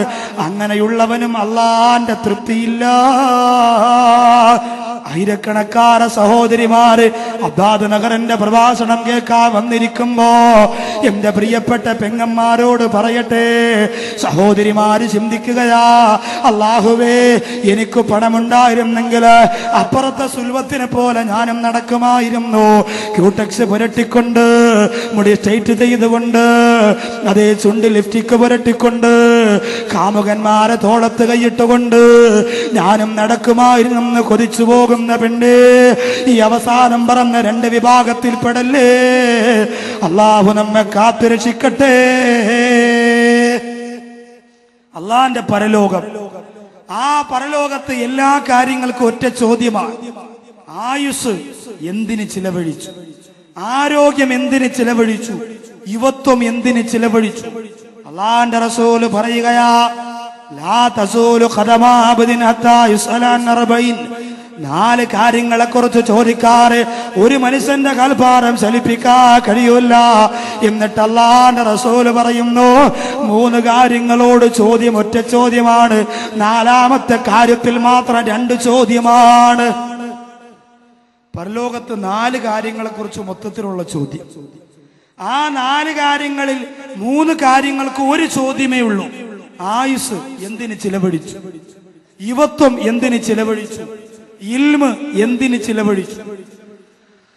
4ാമത്തെ കാര്യത്തിന് മാത്രം 2 ചോദ്യമാണ്. പണം എങ്ങനെ ഉണ്ടാക്കി, എങ്ങനെ ചിലവഴിച്ചു. പണം എങ്ങനെ ചിലവഴിച്ചു എന്ന് മാത്രമല്ല ചോദിക്കുന്നത്, എവിടെ നിന്നുണ്ടാക്കി എന്ന് വരെ ചോദിക്കും. ധനമെങ്ങിനാ നീ അന്ന് സമ്പാദിച്ചതും, അത് ഏത് മാർഗമിലാണ് ചിലവ് നീ ചെയ്തതും. എങ്ങനെയാണ് നീ പണം സമ്പാദിച്ചത്, എങ്ങനെയാണ് ചിലവഴിച്ചത്? ഈ 2 ചോദ്യം ചോദിക്കുമെങ്കിൽ ഇതിന്റെ അകത്തിരിക്കുന്ന ഈ ശബ്ദം ശ്രവിക്കുന്ന നമ്മളെല്ലാവരും നമ്മുടെ പോക്കറ്റിൽ എത്ര രൂപയുണ്ടെന്നൊന്ന് തീരുമാനിക്കുക. ഇപ്പൊ ബക്കറ്റ് എടുക്കാനല്ല, പിരിക്കാനല്ല. നിങ്ങൾ ആലോചിച്ചോ, 1000 ഉണ്ടെങ്കിൽ 1000, 5000 ഉണ്ടെങ്കിൽ 5000, 10000 ഉണ്ടെങ്കിൽ 10000, ചെക്കാണെങ്കിൽ അത്, ATM ആണെങ്കിൽ അതിൽ എത്ര രൂപ ATM അക്കൗണ്ടിൽ ഉണ്ടാവും എന്ന് ചിന്തിക്കാം. ചിന്തിച്ചല്ലോ എല്ലാവരും? അന്തം വിട്ടിരിക്കല്ലേ? ചിന്തിക്കാൻ വേണ്ടി പറഞ്ഞത്. ആലോചിച്ച് നോക്കാൻ, ഞാൻ എൻ്റെ പോക്കറ്റിലുള്ള കാശിനെ കുറിച്ച് അങ്ങനെ ചിന്തിക്കുകയാണ്. എത്ര രൂപ ഉണ്ട് പഠിച്ചത്? നിങ്ങളും അങ്ങനെ ചിന്തിക്കണം. സഹോദരിമാര് മോതിരം, വള, കമ്മല്, മാല, പിന്നെ ചെറിയൊരു പേഴ്സ് ഉണ്ടാവുമല്ലോ. പേഴ്സിൽ പല അറകളും ഉണ്ടാവും. എല്ലാ അറയും കൂടെ തുറന്നാൽ മദീനയും മക്കയും വിലയ്ക്ക് വാങ്ങാനുള്ള കാശുണ്ടാവും. എന്നാലും തുറക്കത്തില്ല. പോട്ടെ, ആ കാശെല്ലാം കൂടി നമ്മുടെ കയ്യിലുണ്ട്. ഇത് എവിടെ നിന്നാണ് നമുക്ക് കിട്ടിയത്? നമ്മളൊന്ന് ചിന്തിച്ചു നോക്കി. ഇതെവിടെ നിന്നാണ് കിട്ടിയത് എന്നൊന്ന് ചിന്തിച്ചു നോക്കി. അള്ളാഹു എന്റെ കയ്യിലിരിക്കുന്ന കാശ് 1000 രൂപയുണ്ട്, 2000 രൂപ, 5000 രൂപയുണ്ട്. ഇത് എവിടെ നിന്നാണ് എനിക്ക് കിട്ടിയത്? പടച്ചവര്. എല്ലാവരും ഒന്ന് ചിന്തിച്ചു നോക്കി, എവിടെ നിന്നാ കിട്ടിയതെന്ന് ആലോചിച്ച് നോക്കി. ഞാൻ ആലോചിച്ച് നോക്കണ്ട, എവിടെ നിന്നാണ് കിട്ടിയത്? പടച്ചവര്. നിങ്ങൾ അങ്ങനെ ആലോചിച്ച് നോക്കി, എവിടെ നിന്നാണ് കിട്ടിയത്? ചില ആൾക്കാർ ഇപ്പൊ ചിന്തിക്കുമ്പോ ചിരി വരും. അള്ളാഹുവേ, എത്ര പേരെ പറ്റിച്ചും വലിപ്പിച്ചുമാണ് റബ്ബേ ഞാൻ ഈ കാശ് പോക്കറ്റ് വെച്ചിരിക്കുന്നത്. എത്ര പേരെ. ഒരു സ്ഥലത്ത് ബേക്കറി ഉദ്ഘാടനത്തിന് പോയി, ബേക്കറിയുടെ പേര് അബ്ദുൽ മലിക്കുൽ ഗഫൂർ. രുചി ബേക്കറി, തണൽ ബേക്കറി എന്ന് കേട്ടിട്ടുണ്ട്. അബ്ദുൽ മലിക്കുൽ ഗഫൂർ. എന്താ പേരിടാൻ കാരണം എന്ന് ചോദിച്ചപ്പോ, വാപ്പാടെ പേരാണെന്ന് ചോദിച്ചപ്പോ പറയാം, ഉപ്പാടെ പേരില്ല, ഉപ്പാടെ പേരിട്ട ബേക്കറിയൊക്കെ നിന്ന് കത്തു സാറേ, അത്രയ്ക്ക് മണക്കത്താ. പിന്നെ ഇത് ആരെ പേര്? ഇത് ദുബായിലുള്ള എൻ്റെ അറബിയുടെ പേരാ. ആ പേരിടാൻ കാരണം അറബിയെ വലിപ്പിച്ചുകൊണ്ടാണ് ഞാനിത് തുടങ്ങിയതെന്ന. അപ്പൊ ഇതാണ് എങ്ങനെ ഉണ്ടാക്കി എന്ന് ചിന്തിച്ചു നോക്കിയാൽ അല്ലാഹു നാളെ ചോദിക്കും, എവിടെ നിന്നാ പണമുണ്ടാക്കിയത്? ചോദിക്കും പെങ്ങളെ, ചോദിക്കും. ദുബായിലും അബുദാബിയിലും മസ്കറ്റിലും ഖത്തറിലും സൗദി അറേബ്യയിലും എല്ലാം പോയി ഏതെങ്കിലും ഒരു സാധുവാന അറബിയാണ് കയ്യിൽ കെട്ടിയതെങ്കിൽ അവനെ അടിച്ച് വശത്താക്കിയിട്ട് അവന്റെ ഉള്ളതല്ല ഊറ്റിയെടുത്തുകൊണ്ട് വന്നിട്ട് നാട്ടിൽ വന്നിട്ട് ഷാർജ ബേക്കറി തുടങ്ങുന്ന, നാട്ടിൽ വന്ന് മസ്കറ്റ് ഹോട്ടൽ തുടങ്ങുന്ന പ്രിയപ്പെട്ട മുസ്ലിമേ, മിൻ ഐന ഇക്തസബാ, എവിടെ നിന്നാണ് നീ പണമുണ്ടാക്കിയതെന്ന് അല്ലാഹു ചോദിക്കുന്നതാ. മറുപടി കൊടുക്കാൻ കഴിയുമോ എന്റെ പ്രിയപ്പെട്ടവരെ? കഴിയണം. പട്ടിണി കിടന്നാലും ഹറാമാറ പണം നമുക്ക് വേണ്ട പ്രിയപ്പെട്ടവരെ. പട്ടിണി കിടന്ന് ഭക്ഷണം കഴിക്കാതെ മരിച്ചുപോയാലും മറ്റുള്ളവരെ വഞ്ചിക്കുന്ന, മറ്റുള്ളവരെ പറ്റിക്കുന്ന കാശ് നമുക്ക് വേണ്ട. ബഹുമാനപ്പെട്ട അബൂ ദുജാനാ റളിയല്ലാഹു അൻഹു പ്രവാചകന്റെ സമക്ഷത്തിൽ നിന്ന് സുബഹി നിസ്കാരം കഴിഞ്ഞ് ഓടുകയാണ്. അല്ലാഹുവിന്റെ റസൂൽ ചോദിക്കുന്നു, അബൂ ദുജാനാ, എവിടേക്കാണ് അബൂ ദുജാനാ ധൃതി വെച്ചു പോകുന്നത്? പ്രഭാതമാണല്ലോ, കണ്ണീരോടെ ദുആ ചെയ്യാനുള്ള സമയമുണ്ടല്ലോ, എന്തിനാണ് ഓടുന്നതെന്ന് ചോദിക്കുമ്പോ കരഞ്ഞുകൊണ്ട് അബൂ ദുജാന പറയുന്നു, നബിയേ, എനിക്ക് 2 മക്കളാ നബിയേ, ഞാൻ ജോലിക്ക് പോയിട്ട് കിട്ടുന്ന കാശ് കൊണ്ട് വന്നിട്ട് വേണം എന്റെ മക്കൾക്ക് ഭക്ഷണം കഴിക്കാൻ നബിയേ. കുറച്ച് ദിവസമായിട്ട് ജോലിക്ക് പോകുന്നില്ല, സുഖമില്ലാത്തത് കൊണ്ട് ജോലിക്ക് പോകാതെ എന്റെ കുടുംബം പട്ടിണിയിലാണ് നബിയേ. കാസർഗോഡ് ഹദ്ദാദ് നഗറിന്റെ പരിസരത്ത് വന്നിരിക്കുന്ന പ്രിയപ്പെട്ട മുസ്ലിങ്ങളോട് ഞാനൊന്ന് ചോദിക്കട്ടെ, നിങ്ങൾ പട്ടിണി കിടന്നിട്ടുണ്ടോ? ഭർത്താവ് ജോലിക്ക് പോകാറ് പട്ടിണി കിടക്കണ്ടെന്ന ഗതികേട് വന്നിട്ടുണ്ടോ? ഉപ്പ പൈസ തരാറ് പട്ടിണി കിടക്കണ്ടെന്ന ഗതികേട് നമ്മുടെ മക്കൾക്ക് വന്നിട്ടുണ്ടോ? അള്ളാഹു നമ്മെ വിശപ്പിനെ തൊട്ട് കാത്തിരക്ഷിക്കട്ടെ. പട്ടിണിയും പരിവട്ടവും കൊണ്ട് കഷ്ടപ്പെടുന്ന മോശമായ അവസ്ഥയെ തൊട്ട് പടച്ചോ നമുക്ക് ആഫിയത്ത് തരട്ടെ. അബൂ ദുജാന റളിയല്ലാഹു അൻഹു പറയുന്ന നബിയേ, എന്റെ മക്കള് 3 ദിവസമായി പട്ടിണിയാണ്. അവർക്ക് കഴിക്കാനൊന്നുമില്ല, അവർക്ക് കുടിക്കാനൊന്നുമില്ല റസൂലേ. അതുകൊണ്ട് ഇന്നലെ ഞാൻ സുബഹി നിസ്കാരം കഴിഞ്ഞ് അങ്ങയുടെ കൂടെ നസീഹത്ത് കേട്ട് അങ്ങയുടെ കൂടെ ദിക്ർ ചൊല്ലിയിട്ട് പള്ളിക്കകത്ത് സമയം ചെലവഴിച്ചിട്ട് എന്റെ വീട്ടിലേക്ക് ചെന്നപ്പോ എന്റെ വീട്ടിന്റെ അകത്തുള്ള പ്രിയപ്പെട്ട 2 മക്കള് അല്ലാഹുവിന്റെ റസൂലേ ഇഴഞ്ഞിഴഞ്ഞിഴഞ്ഞിഴഞ്ഞ് വിശപ്പ് സഹിക്കാനാകാതെ ഇഴഞ്ഞിഴഞ്ഞിഴഞ്ഞിഴഞ്ഞ് അപ്പുറത്ത് താമസിക്കുന്ന ജൂതനാര മനുഷ്യന്റെ ആ മനോഹരമായ ഫലവർഗങ്ങളിൽ നിന്ന് അടർന്നു വീഴുന്ന പഴുത്ത കായികനികളില്ലേ നബിയേ, അതെന്റെ അരുമ മക്കള് എഴുത്ത് കഴിക്കുന്നത് ഞാൻ കണ്ടു നബിയേ. എന്റെ മക്കളാ ഭക്ഷണം കഴിച്ചു പോയാ അത് ഹറാമല്ലേ നബിയേ, അത് ഹറാമല്ലേ റസൂലേ. അതുകൊണ്ട് എന്റെ മക്കളുടെ വയറ്റിന്റെ അകത്തേക്ക് ഭക്ഷണം ഇറങ്ങി പോകാതിരിക്കാൻ എന്റെ കൈ കൊണ്ട് ഞാൻ മക്കളുടെ വാക്യകത്തേക്ക് കൈയിട്ട് നബിയേ. 3 ദിവസമായി പട്ടിണി കിടക്കുന്ന പാവപ്പെട്ട മക്കൾക്ക് സന്തോഷത്തോടെ ഒരു കായ കിട്ടിയപ്പോ, ഒരു പഴം കിട്ടിയപ്പോ അവര് കഴിച്ചതാണ് നബിയേ. പക്ഷേ ഞാൻ അനുവാദം കൊടുക്കാറ് അവിടെ വയറ്റിന്റെ അകത്തേക്ക് പോയ ഭക്ഷണം പോലും പുറത്തു ഛർദിപ്പിച്ച് കളഞ്ഞ് നബിയേ. അതുകൊണ്ട് ഇന്ന് ഞാൻ ഇവിടെ ഇരുന്ന അള്ളാന്റെ റസൂലേ, ഇന്നലത്തെ പോലെ എന്റെ പ്രിയപ്പെട്ട മക്കള് ഇന്നും ഇഴഞ്ഞു പോയി ആ പൊരുത്തമില്ലാത്ത ഭക്ഷണം എടുത്ത് കഴിക്കുമെന്ന് പറഞ്ഞപ്പോ അബൂ ദുജാനയുടെ കണ്ണീരിന്റെ വില ഈ സമുദായത്തിനറിയുമോ? ആരെ പറ്റിച്ചാലും മക്കളുടെ വയറ് വളർത്താ, ആരെ വഞ്ചിച്ചാലും വീട് വളർത്താ, ആരെ കഷ്ടപ്പെടുത്തിയാലും കുടുംബം പോറ്റാ പരിശ്രമിക്കുന്ന മുസ്ലിമേ, മിൻ ഐന ഇക്തസബ, എവിടെ നിന്ന് പണമുണ്ടാക്കിയെന്ന് അല്ലാഹു ചോദിക്കും മോനെ. ചെറിയ ചെറിയ കച്ചവടം നടത്തുന്നവരുണ്ട്, ലോഡിംഗ് തൊഴിലാളികളുണ്ട്, യൂണിയനുകളിൽ പ്രവർത്തിക്കുന്നവരുണ്ട്, ചുമട്ടു തൊഴിലാളികളുണ്ട്. കഷ്ടപ്പെട്ട് പണമുണ്ടാക്കിയാൽ അതിനൊരു ബറക്കത്താണ്. മുമ്പൊരു അച്ഛൻ 8 വയസ്സുകാരനായ തന്റെ മകനോട് പറഞ്ഞു,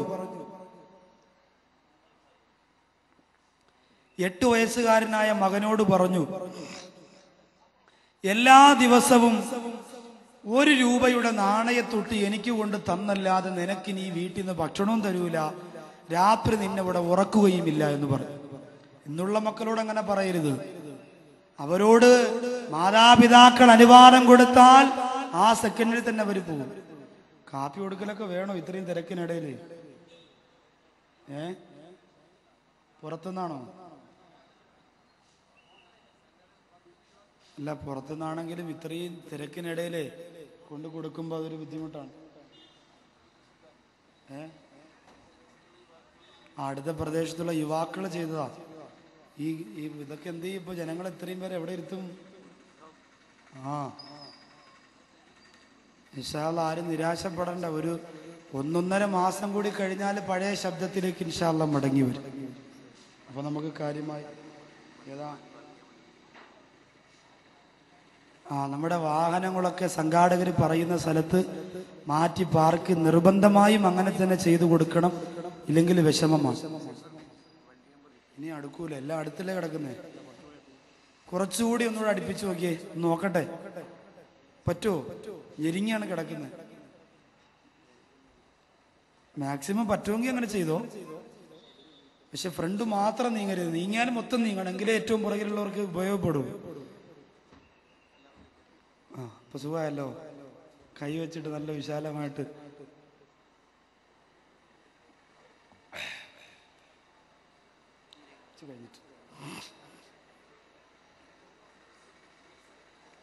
ആ ബെഞ്ചൊക്കെ കൊണ്ടുവരുന്നുണ്ട്. ഇൻഷാ അല്ലാഹ് മദ്രസയുടെ ബെഞ്ചൊക്കെ കൊണ്ടുവരുന്നുണ്ട്. എന്തായാലും എല്ലാവരും പൊരുത്തപ്പെട്ട് ഉള്ള സൗകര്യത്തിൽ എല്ലാവരും സഹകരിക്കുക. കാരുണ്യവാനായ തമ്പുരാൻ ഈ സദസ്സിന്റെ പോരിശയും ബറക്കത്തും സ്വീകരിച്ചുകൊണ്ട് നമ്മുടെ ദുആഇന് അല്ലാഹു ഉത്തരം തരുമാറാകട്ടെ. വിഷയത്തിലേക്ക് കടക്കുകയാണ്. ഒരുപാട് നേരം നീട്ടി പറയാനുള്ള ആരോഗ്യസ്ഥിതി ഇല്ലാന്ന് ഞാൻ പറയാതെ നിങ്ങൾക്ക് എല്ലാവർക്കും അറിയാം. എങ്കിലും ഒരു 1.25 മണിക്കൂറോടെ വരെ എത്തിയാൽ രക്ഷപ്പെട്ടു എന്ന് ഞാൻ മനസ്സുകൊണ്ട് ആഗ്രഹിക്കുക. കാരണം ശാരീരികമായ അസ്വസ്ഥതയുള്ളതുകൊണ്ട്. എങ്കിലും വാതിലൊന്നും കുറവൊന്നും വരില്ല. എല്ലാവരും കിടന്നിരിക്കും. ഉള്ള സൗകര്യത്തിൽ നീങ്ങി വരുമ്പോൾ മൊത്തത്തിൽ നീങ്ങണം. ഏറ്റവും പുറകിൽ നിന്ന് അങ്ങനെ നീങ്ങട്ടെ, എങ്കിലേ ഉപയോഗം ഉണ്ടാവും. സീറ്റ് കിട്ടാതെ വന്നാൽ പുറകിൽ കുറച്ച് നിന്നു പോയാലും പ്രശ്നമില്ല. അങ്ങനെയും കേൾക്കാലോ.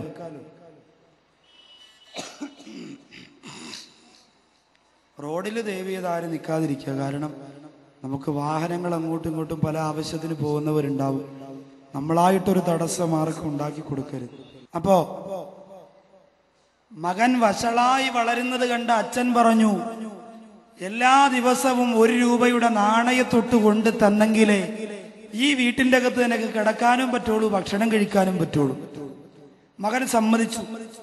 1ാമത്തെ ദിവസം അച്ചാച്ചന്റെ അടുത്ത് പോയി പാക്കും പറ്റിയൊക്കെ ഇടിച്ചു കൊടുത്തിട്ട് പറഞ്ഞു, അച്ചാച്ച 1 രൂപ എനിക്ക് തരണം. 1 രൂപയല്ലേ ഉള്ളൂ. അച്ചാച്ചൻ 1 രൂപ കൊടുത്തു.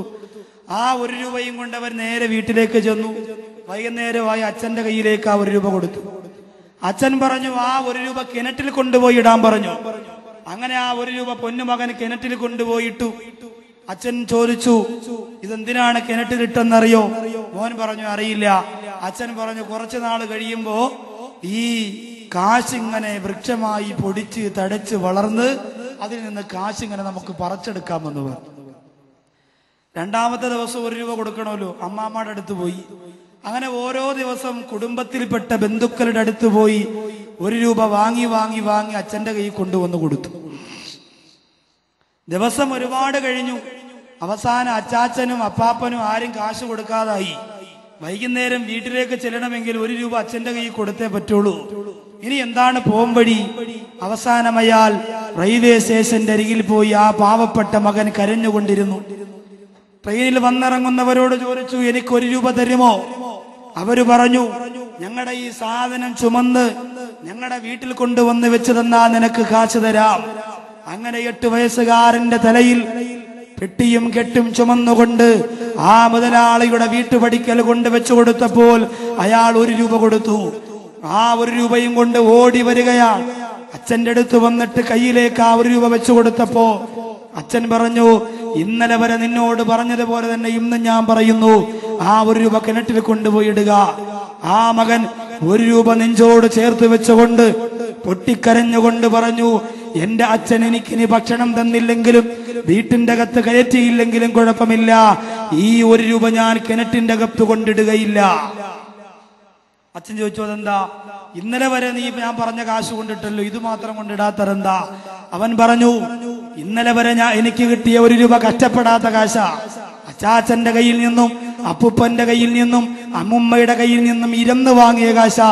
പക്ഷെ ഇന്ന് എന്റെ കയ്യിലിരിക്കുന്ന കാശ് ഞാൻ കഷ്ടപ്പെട്ട് വിയർപ്പൊഴുക്കിയിട്ടുണ്ടാക്കിയ കാശാ. അതുകൊണ്ട് ആ കാശ് ഞാൻ പാഴാക്കൂല എന്ന് 8 വയസ്സുകാരൻ പോലും പറഞ്ഞു പോരെങ്കിൽ എന്റെ പ്രിയപ്പെട്ട ഹദ്ദാദ് നഗറിൽ പഠിച്ചുകൂടിയ ആയിരക്കണക്കാരെ പ്രിയപ്പെട്ട ചെറുപ്പക്കാരാ, നീ കഷ്ടപ്പെട്ട് കാശുണ്ടാക്കിയെങ്കിൽ ആ കാശ് കൊണ്ട് സിനിമയ്ക്ക് പോകൂല, ആ കാശ് കൊണ്ട് കള്ളുകുപ്പിയെടുക്കൂല, ആ കാശ് കൊണ്ട് കൂത്താട്ടം നടത്തൂല.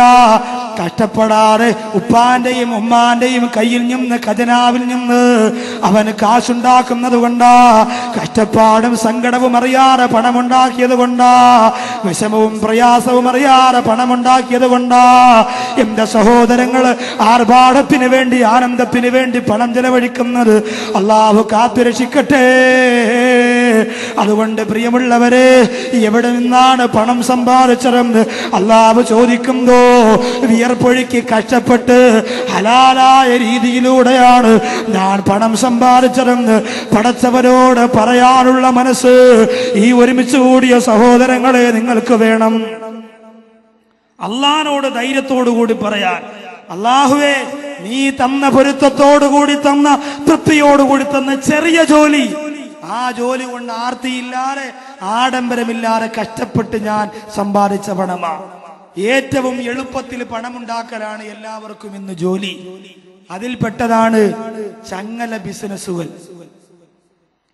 അതിന് മണി ചെയിൻ അങ്ങനെ ഒരു പേരുണ്ട്. കാസർഗോഡ് ജില്ലയിൽ അതിന്റെ പേരെന്തെന്ന് എനിക്കറിയില്ല. ഉഷാർ ബാക്കവിയോട് വന്നിട്ട് പറയും, ഉസ്താദേ കുറച്ചു കാലം കഴിഞ്ഞ് തൊണ്ടയൊക്കെ അടച്ച് പള്ളിയിലും ജുമയ്ക്ക് പോകാൻ പറ്റാത്ത സാഹചര്യമൊക്കെ വന്ന് സ്നേഹിച്ചവരും ഇഷ്ടപ്പെട്ടവരും ഒക്കെ ഫോൺ വരെ വിളിക്കാത്ത ഒരു സാഹചര്യം വരുമ്പോഴേ നിങ്ങൾക്ക് ജീവിക്കണ്ടേ? ഞാൻ പറയും ജീവിക്കണം. അതിന് എന്റെ ഒരു ക്ലാസ്സിൽ നിങ്ങൾ പങ്കെടുത്താൽ മതി. ഞാൻ പറയും എന്ത് ക്ലാസ്സാ? ഓഡിറ്റോറിയത്തിൽ 2 മണിക്കൂർ ക്ലാസ് ഉണ്ട്. അള്ളാഹനെ ചെന്നിരുന്ന് കൊടുക്കരുത്. ഇരുന്നു പോയാൽ മായാജാലക്കാരന്റെ മാന്ത്രികം പോലെ പോകുന്നവർ മുഴുവനും ആ മണി ചെയിനിൽ പങ്കു ചേർന്നിട്ടേ മടങ്ങി വരികയുള്ളൂ. അങ്ങനെ പ്രവർത്തിക്കുന്ന ആരെങ്കിലും ഉണ്ടെങ്കിൽ സങ്കടം തോന്നിയിട്ട് കാര്യമില്ല. പറയേണ്ടത് പറയാതിരിക്കാൻ നിവർത്തിയില്ല, അതുകൊണ്ട് പറയുന്നതാ. ആദ്യം 15,000 രൂപ വെച്ച് 3 മാസം അടയ്ക്കുക. എത്രയായപ്പോ? എന്നിട്ട് 3 വർഷം വരെ കാത്തിരിക്കുക. 3 വർഷം കഴിഞ്ഞാൽ പിന്നെ മരിക്കുന്നത് വരെ എല്ലാ മാസവും നിങ്ങളുടെ വീടിന്റെ മുമ്പേ 50,000-ന്റെ ചെക്ക് കൊണ്ടുവരുമെന്ന് പറയുമ്പോൾ ഞങ്ങൾക്കിപ്പോ അതിങ്ങനെ വന്നുകൊണ്ടിരിക്കുകയാണെന്ന് പറയുന്ന കേൾക്കുമ്പോ വീട്ടിന്റെ അകത്തിരിക്കുന്ന സഹോദരിമാരുടെ മനസ്സ് മയങ്ങിപ്പോകും. പാവപ്പെട്ട ഭർത്താവിനോട് പറയും, ഇക്കാ കാശുണ്ടാക്കണ്ടേ, വീട് വെക്കണ്ടേ, സൈനബാടെ വീട് പോലെ വലിയ വീട് വെക്കണ്ടേ, ശുക്കൂർ എടുത്ത വണ്ടി പോലെ വലിയ വണ്ടി എടുക്കണ്ടേ, അതുകൊണ്ട് നോക്കണ്ട ഉസ്താദ് പറഞ്ഞത് ഹറാമാണെന്നാണ്. എടി ഉസ്താദ് പറഞ്ഞത് ഹറാമാണെന്നാ. ഉടനെ ഈ പെണ്ണ് പറയും, മൊയ്ലിയാരതൊക്കെ പറയും, മുസ്ലിയാരതൊക്കെ പറയും, ഇത് ഹറാമാണെന്ന് പറഞ്ഞ് മാറ്റിവെച്ചാൽ നമുക്ക് ജീവിക്കണ്ടേ? മൊയ്ലിയാര് വന്ന് വീട് വെച്ച് തരോ? മുസ്ലിയാര് മക്കളൊക്കെ ചെലവ് കൊടുക്കോ? അതുകൊണ്ട് ഇതിൽ നിങ്ങൾ ചേരണം എന്ന് പറഞ്ഞുകൊണ്ട് ഹറാമായ പൈസയുടെ പങ്കുചേരൽ ഈ സമുദായം ഇന്ന് കണ്ടെത്തിയിരിക്കുകയാ. അതുപോലെ ഒരു നുള്ളു കഞ്ചാവിന്റെ വില കാസർഗോഡ് ജില്ലയുടെ ചെറുപ്പക്കാരാ നിങ്ങൾക്കറിയുമോ? 1 പവൻ സ്വർണത്തിന്റെ വിലയാ. 1 പവൻ സ്വർണത്തിന് കൊടുക്കുന്ന വിലയാണ് 1 നുള്ളു കഞ്ചാവിന്റെ വിലയെങ്കിൽ 1 പവൻ സ്വർണത്തിന് വേണ്ടിയിട്ട് പാവപ്പെട്ട പെൺകുട്ടികളുടെ കല്യാണത്തിന് കഴുത്തിലടിഞ്ഞു കൊടുക്കാൻ, ഒരു മാലയ്ക്ക് വേണ്ടി, ഒരു വളയ്ക്ക് വേണ്ടി, ഒരു കമ്മലിന് വേണ്ടി, ഒരു സ്വർണത്തിന്റെ മുത്തിന് വേണ്ടി പൊട്ടിക്കരഞ്ഞുകൊണ്ട് ഹദ്ദാദ് നഗറിലുള്ള പാവപ്പെട്ടവരുടെ കാല് പിടിക്കുമ്പോ കൊടുക്കാൻ മനസ്സ് കാണിക്കുന്നവരെ, നമ്മുടെ മക്കളോ ക്യാമ്പസിന്റെ അകത്തളങ്ങളിൽ കള്ളക്കച്ചവടം നടത്തുന്ന കഞ്ചാവ് കച്ചവടത്തിന്റെ 1 നുള്ളു കഞ്ചാവിന്റെ വില 1 പവൻ സ്വർണത്തിന്റെ വിലയാണെങ്കിൽ സുബ്ഹാനല്ലാഹ്,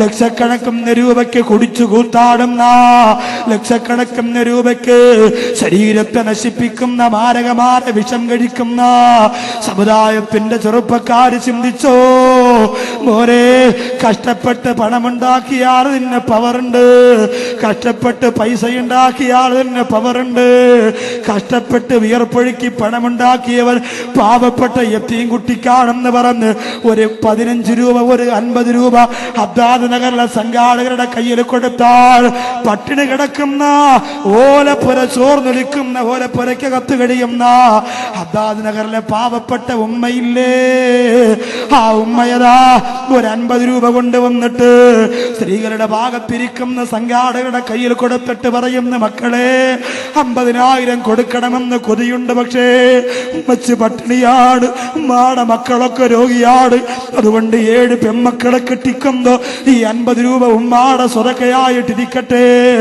എന്ന് പറഞ്ഞുകൊണ്ട് പൊരുത്തമുള്ള 50 രൂപയുടെ ബറക്കത്ത് പറഞ്ഞറിയിക്കാ കഴിയില്ല പ്രിയപ്പെട്ടവരെ. ഒരിക്കലും അത് പറഞ്ഞറിയിക്കാൻ കഴിയില്ല. അതുകൊണ്ട് സമ്പാദിക്കുന്നത് നമ്മൾ എന്തിൽ നിന്ന് സമ്പാദിക്കുക? ഹലാലായ രീതിയിൽ നിന്ന് സമ്പാദിച്ചാൽ നമുക്ക് ഒരുപാട് നേട്ടമാണ്. ഇനി ഇരിക്കാൻ സ്ഥലമില്ലെങ്കിൽ ആ സൈഡ് വഴി വന്നാലും മദ്രസയുടെ മുകളിലിരിക്കും. അങ്ങനെ കുറച്ച് പിടിക്കണം. പകുതി മദ്രസയുടെ മുകൾ ഭാഗത്തിരിക്കാൻ സൗകര്യമുണ്ട്. ബുദ്ധിമുട്ടില്ല, സുഖമല്ലേ, ബാൽക്കണിയല്ലേ, സുഖമായിട്ട് അവിടെ ഇരിക്കാം.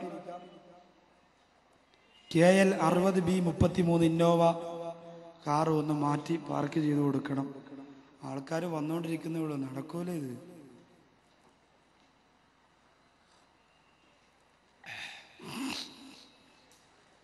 എല്ലാവരും ദ്വാരക്കണം എൻ്റെ ശബ്ദത്തിന് വേണ്ടി. അത് പറയാനായിട്ടന്ന് വന്നേ, പ്രസംഗിക്കാൻ വന്നതല്ല. നിങ്ങൾ ഇത്രയും ജനങ്ങളെ കൊണ്ട് നാളെ കൊല്ലമ്പാടി, മറ്റന്നാൾ കൊല്ലമ്പാടിയിലെ സരസിലുള്ള ജനങ്ങളെ കൊണ്ടും ദ്വാ ചെയ്യിപ്പിക്കണം എന്നുള്ള ആഗ്രഹത്തിൽ വന്നത്. ഇത്രയും ജനങ്ങൾ വരുമെന്ന് എനിക്ക് എന്തായാലും അറിയാം. അവരൊക്കെ മനസ്സറിഞ്ഞ് ദ്വാ ചെയ്താൽ അള്ളാഹു സ്വീകരിക്കും. കാസർഗോഡ് ജില്ലയിലെ ഒരു പ്രിയപ്പെട്ട സഹോദരങ്ങളുടെ അടുത്തൊരു സംഭവം, സുബ്ഹാനല്ലാഹ്, ഞാൻ തൊണ്ട അടച്ച് ജുമാ പ്രസംഗവും അവരിവിടെ സംഘാടകരുണ്ടെങ്കിൽ, ഞാൻ ഈ പറയുന്ന സംഘാടകരുടെ ഉണ്ടെങ്കിൽ വാത് കഴിഞ്ഞ് എന്നെ കണ്ടിട്ടേ പോകാം. ഒരു 3-4 ചെറുപ്പക്കാര് തിരുവനന്തപുരം പള്ളിയിൽ വന്നു, കാസർഗോഡ് ജില്ലയിൽപ്പെട്ടവരാ. അവര് വന്നിട്ട് കുറച്ച് പത്രത്തിന്റെ കട്ടിങ്ങാണ് ആദ്യം കൊണ്ട് തന്നത്. അതിൽ മുഴുവനും ക്യാൻസർ രോഗികൾക്ക് അവര് സഹായം കൊടുക്കുന്ന ഫോട്ടോയാണ്. 50,000, 25,000, 30,000, 40,000 രൂപ വെച്ച് ക്യാൻസർ രോഗികൾക്ക് അവര് സഹായം കൊടുക്കുന്ന ഫോട്ടോ. എന്നിട്ട് അതിൽ മനസ്സലിയിക്കുന്ന ഏത് ഉസ്താദും ഡേറ്റ് കൊടുത്തു പോകുന്ന ഒരു കത്തും, ഏത് ഉസ്താദ് വായിച്ചാൽ അപ്പോൾ ഡേറ്റ് കൊടുക്കും, ആ രീതിയിൽ ഒരു കത്തും എഴുതി കൈ കൊടുത്തു. യഥാർത്ഥത്തിൽ ഞാൻ ആദ്യം അവരോട് ചൂടായി ദേഷ്യപ്പെട്ടു. കാരണം ഇവിടെ ഒന്നാള് മുങ്ങി ഇരിക്കുകയാണ്. അതിൻ്റെ കൂട്ടത്തിൽ കാസർഗോഡ് എന്ന് പറഞ്ഞാണ്ടല്ലോ, മുക്കിന് വാള് ഇതിൽ എന്നോട് എൻ്റെ പെണ്ണുപിള്ള ചോദിച്ചാൽ കാസർഗോഡ് നിന്ന് പെണ്ണ് കെട്ടിയൊന്ന്. കാസർഗോഡ് ആര് വിളിച്ചാലും കാസർഗോഡ് ഫുൾ ടൈം 24 മണിക്കൂറും കാസർഗോഡ്. അള്ളാഹു അനുഗ്രഹിക്കട്ടെ. അപ്പോ ഈ കാസർഗോഡ് ജില്ലയിൽ നിന്നാണ് വന്നു പറഞ്ഞപ്പോൾ എനിക്ക് ആ ദേഷ്യം വന്നു. കാരണം ഒന്നാമത് പരിപാടികൾ ക്യാൻസൽ ചെയ്തുകൊണ്ടിരിക്കുന്നു, അതിന്റെ കൂടെ വീണ്ടും പുതിയതെങ്ങനെ കൊടുക്കും. ഇപ്പൊ ഞാൻ പെട്ടെന്ന് പറഞ്ഞു, വായിക്കാതെ ഞാൻ വായിച്ചു, പിന്നെ ബാഗിനകത്ത് വെച്ചു. ജുമാ കഴിഞ്ഞ് ഞാനൊന്ന് വായിച്ചു നോക്കിയപ്പോഴുണ്ടല്ലോ, കൽബ് പൊട്ടിപ്പോയി. ആ മക്കള് പാവപ്പെട്ടവരെടുത്തു പോയിട്ട് 50, 100, 250, 500 വാങ്ങിയിട്ട് ക്യാൻസർ രോഗം പനി പടരുന്ന പോലെ പടർന്നു പിടിച്ചുകൊണ്ടിരിക്കുന്ന കാസർഗോഡ് ജില്ലയുടെ ഒരു ഭാഗം, ആ ഭാഗത്തെ രോഗികൾക്ക് അവരെ കൊണ്ട് പറ്റുന്ന സഹായം ചെയ്യുന്നു. 3, 4, 10, 50 ലക്ഷം രൂപ ചികിത്സയ്ക്ക് ആവശ്യമുള്ള പാവപ്പെട്ടവരുണ്ട് ഉസ്താദേ. നമ്മളെ കൊണ്ട് ചെയ്യാൻ പറ്റുന്നത് നമുക്ക് ചെയ്യാം. ഉസ്താദ് ഒരു ദിവസം വന്ന് ഒരു ബക്കറ്റ് കളക്ഷനെങ്കിലും നടത്തിയിട്ട് ആ രോഗികൾക്ക് ഒരു ആശ്വാസം കൊടുക്കണമെന്ന് കണ്ണീരോട് അതിൻ്റെ ഇടയിൽ എഴുതിയിട്ടവരെഴുതുന്നു. രോഗമാണ് ഉസ്താദേ, ഇന്നവർക്കാണെങ്കിൽ നാളെ നമുക്കായിരിക്കും. നമ്മുടെ മക്കൾ തെണ്ടാൻ പോകുന്ന ഒരവസ്ഥ വരാതിരിക്കാൻ ഉസ്താദ് പരിഗണിക്കണമെന്ന് കണ്ണീരോടെ കൂടി പറഞ്ഞത് കാസർഗോഡ് ജില്ലയുടെ മാലിക് ദീനാർ എന്ന് പറയുന്ന രാജകുമാരൻ കിടന്നിറങ്ങുന്ന മണ്ണിന്റെ മക്കളാണെന്ന് പറഞ്ഞതിൽ സന്തോഷവും അഭിമാനവും ഉണ്ട്. എന്റെ പ്രിയപ്പെട്ടവർ, എനിക്ക് അല്ലാഹു ആ മക്കളെ അനുഗ്രഹിക്കട്ടെ. അതുകൊണ്ട് ഒന്നിലും നിങ്ങൾ പുറകോട്ട് പോകണ്ട. പക്ഷേ സമ്പാദിക്കുന്നത് എവിടെ നിന്നാണെന്ന് അല്ലാഹ് ചോദിച്ചാൽ, പണക്കാരന് കൂട്ടുകാർ ധാരാളം കാണും. പലിശക്കാരൻ പെട്ടെന്ന് വളരും. അവൻ 10,000 രൂപ പലിശയ്ക്ക് കൊടുത്തവൻ 10 മാസം കഴിയുമ്പോ 10 ലക്ഷം രൂപയുടെ ഉടമയായി മാറുകയാണ്. ആഖിറത്തിന്റെ ദുഃഖമാണ്, പരലോകത്തിന്റെ ദുഃഖമാണ്. ലാ യഹ്സുനുഹുൽ ഫസഉൽ അക്ബറു വതതലകാഹുൽ മലായിക. അല്ലാഹുവിന്റെ ഖുർആൻ പറയുകയാ, ലാ യഹ്സുനുഹുൽ ഫസഉൽ അക്ബറു, ഏറ്റവും വലിയ വേദന അവരെ തടയുകയില്ല. അല്ലാഹുവിന്റെ ഖുർആൻ ഫസഉൽ അക്ബർ എന്ന് പറഞ്ഞ ഏറ്റവും വലിയ വേദന എവിടെയാണെന്നറിയോ? അത് അല്ലാഹുവിന്റെ പരലോകത്തിലാ. ഒരു ചാൺ മുകളിൽ സൂര്യൻ ഉദിച്ചു നിൽക്കുമ്പോ, താടച്ചെമ്പിന്റെ തറയിൽ നിൽക്കുമ്പോ അല്ലാഹ് പറയുന്നു, ആ സമയത്ത് ഞാൻ പരലോകത്തിന്റെ എല്ലാ കാഠിന്യതകളും ഒഴിവാക്കി കൊടുക്കും. അതാർക്കെന്നറിയോ?